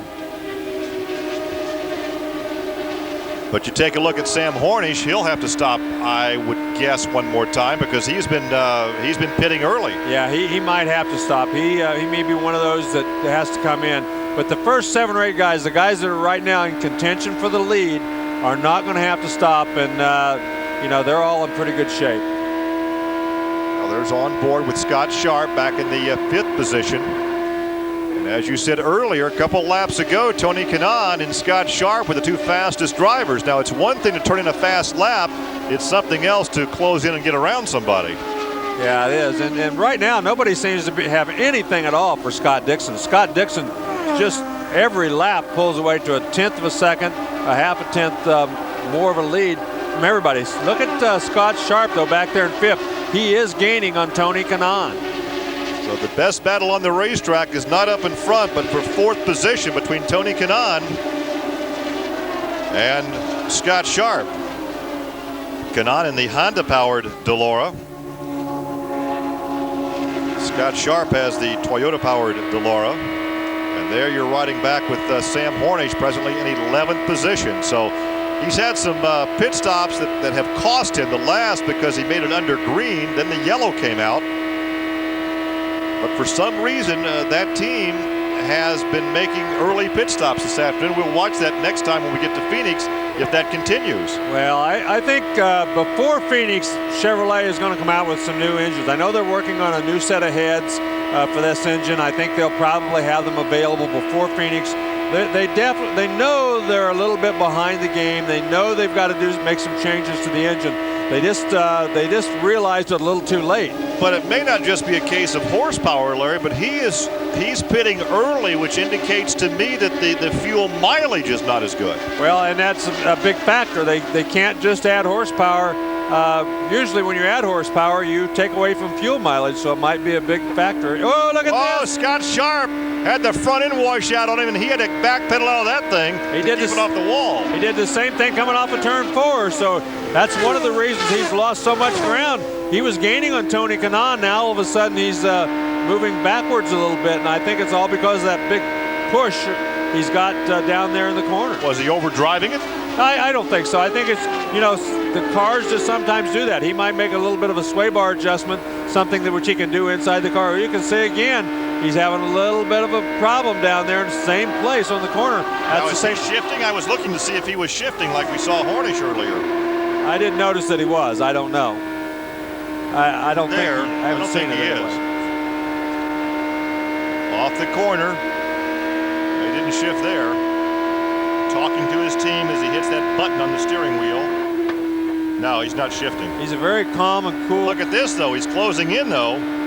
Well, that's because he was held up. Is that Foyt again? The lap cars make a huge difference. If he can get around this car before he gets to the corner, yeah, it's Foyt again. He's several laps down at this point. But that allowed him to close in on Tony Kanaan a bit. Yes, it did. And Kanaan was being very cautious. He didn't try to make any pass. He got caught Foyt as he was entering turn 1. He was very cautious, and he didn't try to do anything silly. He just stayed right there and followed him through the corner. Oh, boy, he's right up on the edge of that groove. Very high, though. He's running very high, either on purpose or the car is pushing off the corner. Yeah, I just don't think he's got a choice. The car started to push on him, and he just gets up there. He has to kind of ride it out. Well, we go back now to 10th position. Sam Hornish has moved up 1 spot. Sam will not three-peat here. He's won the last 2 outings, but it won't happen for him today as you look back from the rear of car number 21, the Giafoni entry back to Hornish. Well, now they're showing Hornish again in 11th position, and apparently the 21 car in 10th. You can see Sam Hornish, you can hear him right there. He had to get out of the throttle once again. He got a little bit loose there. You can hear him get out of the throttle, just jerk the wheel a little bit, trying to keep that thing underneath him. Right now, as you're looking at this battle for position back in the pack, your leader, Scott Dixon, enjoying a 2-second margin over the Penske cars of DeFerrin and Castro-Neves. Yeah, he's chasing Giafoni, and he's a little quicker than Giafoni, but just can't find a way to get around him. I don't think it's all the engine. I don't think that car is handling as well as it did here last year. Last year we saw him run up in the high groove. He could pass cars on the high side. This time he's running up there, but he's not making the passes like he did last year. Well, again, he tucks in behind Giafoni. Now he closes in on him. I was going to say, just as I said that, he moved to the high side. Oh, did you see that wiggle coming off the corner, though? He was on the high side. Schechter in front of him in the other target car. So he's trying all the places on the racetrack, trying to make that race car go a little faster, but so far hasn't done it. Yeah, Schechter seems to be having some problems as he's slowed down. There goes Giafoni, has a look to the inside and motors by. But keep in mind, Hornish is still a lap off the pace. Yeah, they're still a lap off the pace, both of them. So, even though they got around him, they didn't really gain a position right there. So as we look into the last few laps of this event. They're showing Sam now in the 10th position as Dixon continues that 2-second advantage over DeFerrin, then Castroneves, Canan, Sharp, and Andretti. So Andretti from the front row back to 7th position right now as you continue to ride along with the number 4. Now that lead has increased to 2.5 seconds. Castroneves now almost 4 seconds behind, back in 3rd position.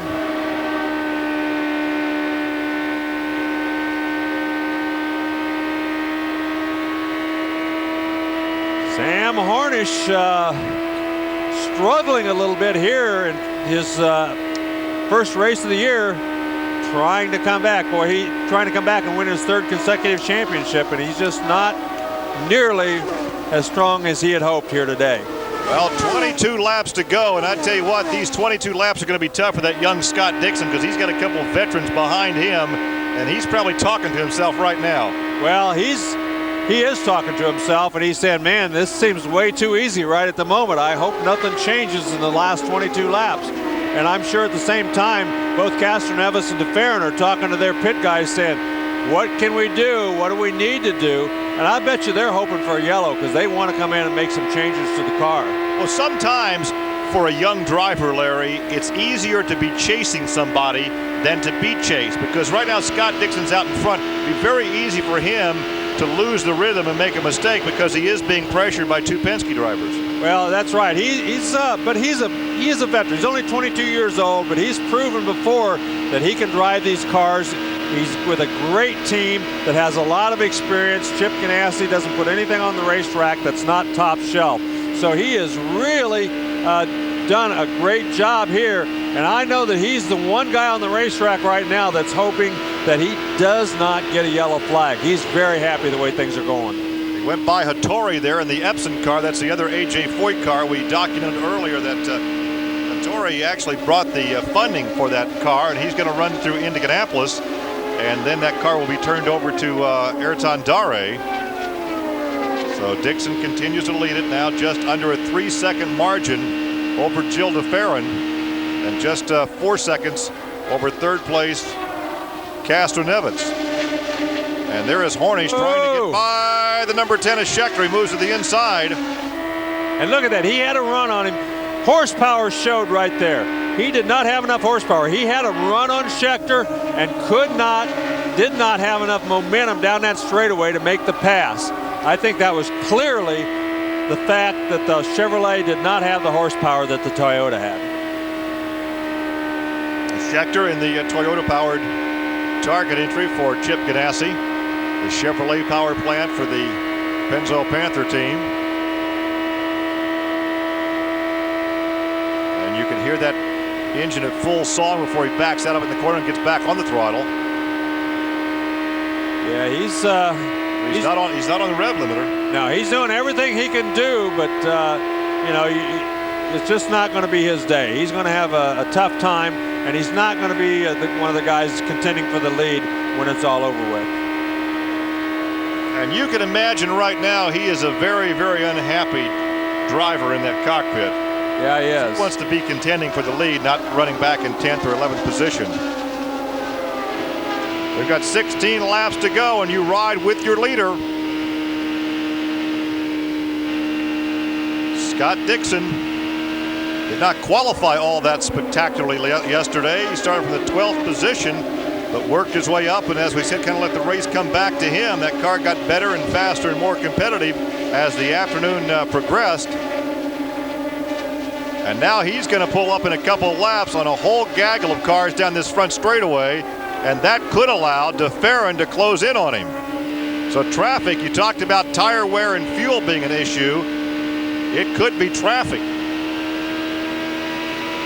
Yeah, it might be. You can see right, this traffic is going to be make a big difference. He's got to get through this traffic if he wants to stay in front of these guys. This is where the experience may either help or hurt him. Well, a good spot to collect the traffic. It's coming off the corner, passing down the straightaway, but that's not going to happen. Yeah, he does get by him. That was Al Unser Jr. Goes another lap down. He's 2 laps now off the pace. But look at him fight that steering wheel, Larry. Oh, yeah. He gets on the button, talks to the crew on the radio. Off the throttle ever so gently. Back in the throttle, comes off that fourth corner, only 6-degree banking on the turn, 3-degree banking down the straightaway. If nothing else, that helps the straightaway drain should it rain. Boy, he's making this look so easy right at the moment. And believe me, when the car's handling that good, he probably is having as good a time out there as anybody. Those guys that are chasing him are having a heck of a time trying to figure out what they can do to catch him. There's Kanat in 4th position.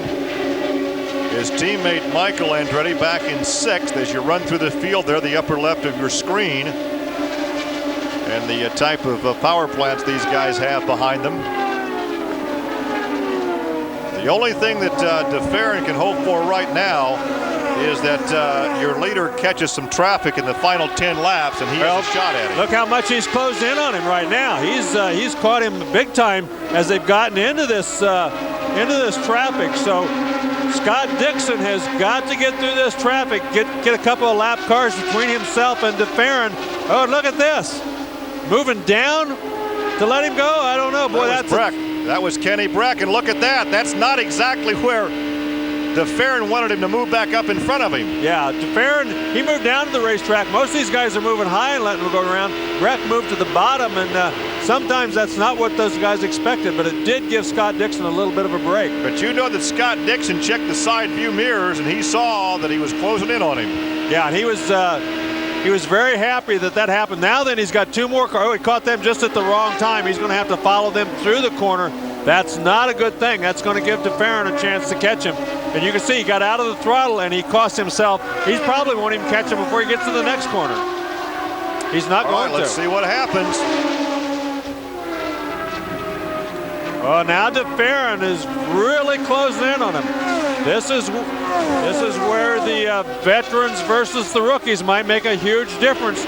DeFerrin really closing the gap.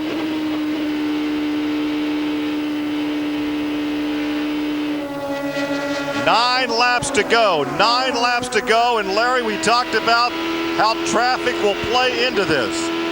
And that's the story right now. Look at the traffic out in front of young Scott Dixon. Here comes the veteran, Gil DeFerrin, right behind him. He's closed down in traffic. I believe that's Tor Takagi right in front of him that he's trying to get around. 8 laps to go now, 8 laps to go. Well, there's a big break. He got around to Takagi. Yes. Now then, if Takagi lets DeFerrin around the next lap, that'll help. But if he holds him up for a couple laps, it'll be a huge, huge help. Now he's going to let DeFerrin go right away. So right there, DeFerrin got a break because Takagi held up Dixon and did not hold him up. So big break. Foyt again, he's going to go by here. Looks like the Foyt car with 7 laps to go. He's going to catch him and go on by. Yeah, so right now, Scott is catching these guys at the right spot on the racetrack. Yeah, he got a big break there that he got around Foyt going into that corner. DeFerrin's, I think Foyt's going to get up and out of the way and let DeFerrin go. Maybe not. DeFerrin didn't get close enough to make him do that time. So that's another big break. With this few laps to go, DeFerrin's really going to have to get his act together in a hurry. 6 laps to go. 6 laps to go now for Scott Dixon. Well, unless a major disaster happens, young Scott Dixon is going to come home with his first victory and make Chip Ganassi look like a hero for hiring him and bringing him into this series, because he is really, the last half of this race, the last 60 or 70 laps, he has been one of the fastest cars on the racetrack. And DeFerrin has yet to dispatch with young AJ. Yeah, DeFerrin's gotten around him. That's Castroneves back there. Castroneves, yeah. DeFerrin has gotten around him, so he's right behind him. But those guys are really, they've really got their work cut out. As well as Dixon is running, it's going to be tough. Unless 5 laps to go, just under 5 laps, we should say. Now we're coming up on 4 laps to go.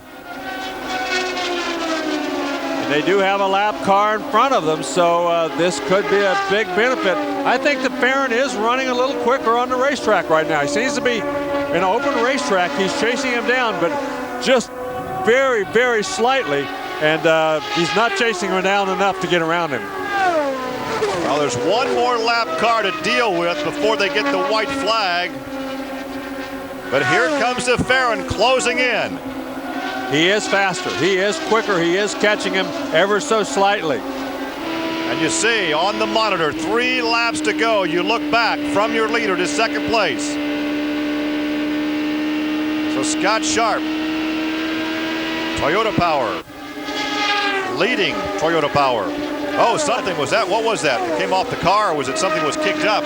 Yeah, Scott Dixon leading, not Scott Sharp. Scott Dixon, yes. And now then you see that he is also, he's put another car between him. So these guys are really, no, he hasn't. I thought he'd gotten around him. So he's still behind that lap car. 2 laps to go. We'll look for the white flag the next time by. And you know that Gilles DeFerrin is pedaling that race car as hard as he can. Here he comes. Look at this, 0.6 of a second. He's cut it down 0.4 of a second in the last lap.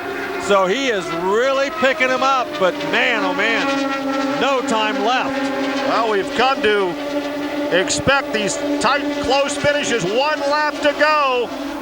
He's not going to be able to put this other car a lap down. So what can Gilles DeFerrin do in the final 1.5 miles? Well, right there, it looked like he cut about 3 car lengths. Now, just that he's running out of time. I don't think he's got enough time. Scott Dixon is going to be the winner unless something really bad happens here in the next 1.5 quarters. Off the corner, Scott Dixon, the 22-year-old, going to take the checkered flag and pick up his first ever IndyCar Series win. The Grand Prix of Miami, as Gilles DeFerrin goes second. Less than a second separating first and second. That's what we have come to expect here in the Indy Racing League. Tony Kanaan worked his way back up to 4th spot after that bad pit stop. Scott Sharp, who was very quick until the last part of this last segment, ends up in 5th. Well,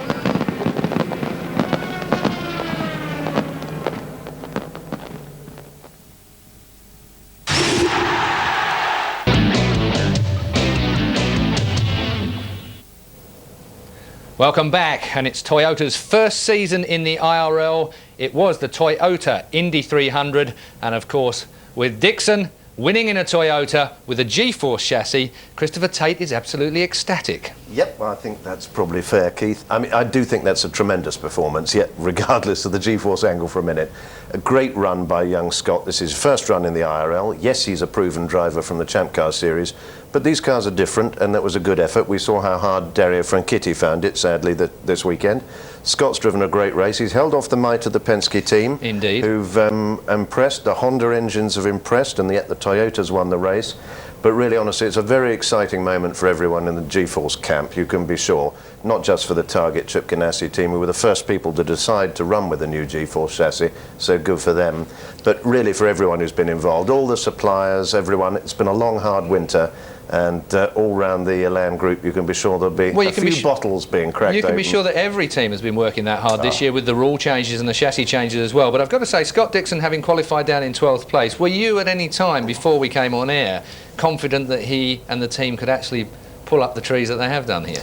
Well, obviously, Keith, coming to the studio this evening, I was talking to a number of the guys trackside, and it is the case that no is the answer to your question. Thank you for a long, protracted answer to that. No, but really, all these tracks are quite different. I mean, what looks to the audience, you know, an oval is an oval. There are all sorts of different ovals, and Homestead is just a very, very difficult track to get right. Let's talk about the Toyota-Honda domination as it is at this moment in time. I mean, Chevrolet did okay in qualifying. We don't know why, but really Chevy have got a lot of work to do, haven't they? Yeah, they certainly have. It looked originally in the first tests of the year at the beginning of February as though they were down about 40-50 brake horsepower because, you know, remember, they're all in different chassis as well, so you can make a straight engine comparison, and it was obvious they got a lot of work to do. Quite where Hornish's speed came from in qualifying, we don't know. Chevrolet got a long way to go to get this thing back up there. Hornish 10th today. Well, you can be sure they'll be working on that. Scott Dixon is in victory lane now, and we can hear from the man himself. This 22-year-old youngster from Auckland. What a great way to come into the IRL. It was lovely. I couldn't believe it. The car was just so great. We struggled a little at the end, but in the middle of the race we were very strong. Paul, he may be one for understatement, but he's got a big smile on his face today.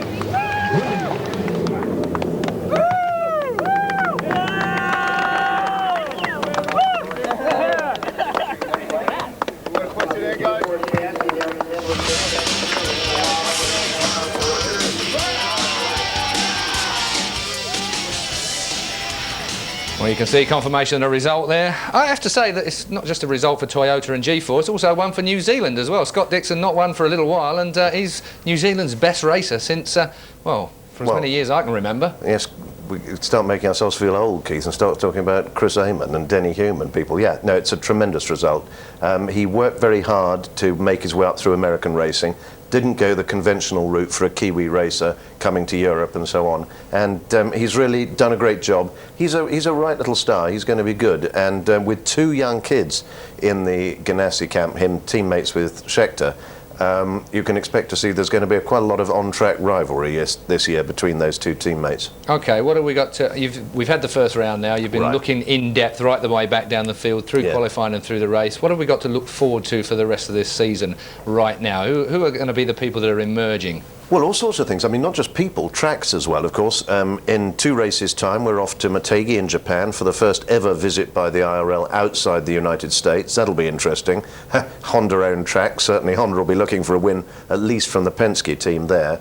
The G-Force car will be quick at the longer tracks, and we get to the 2.5 milers, and Indianapolis itself, come May, is going to be fascinating. In fact, they fly back in from Motegi straight into all the endless month of May at Indianapolis. But between the drivers, so many quick young boys around there. I mean, I can't believe that Chevrolet aren't going to do something about power for Hornish, and indeed for all the other Chevy drivers. And he is on a 2 championship roll, let's not forget.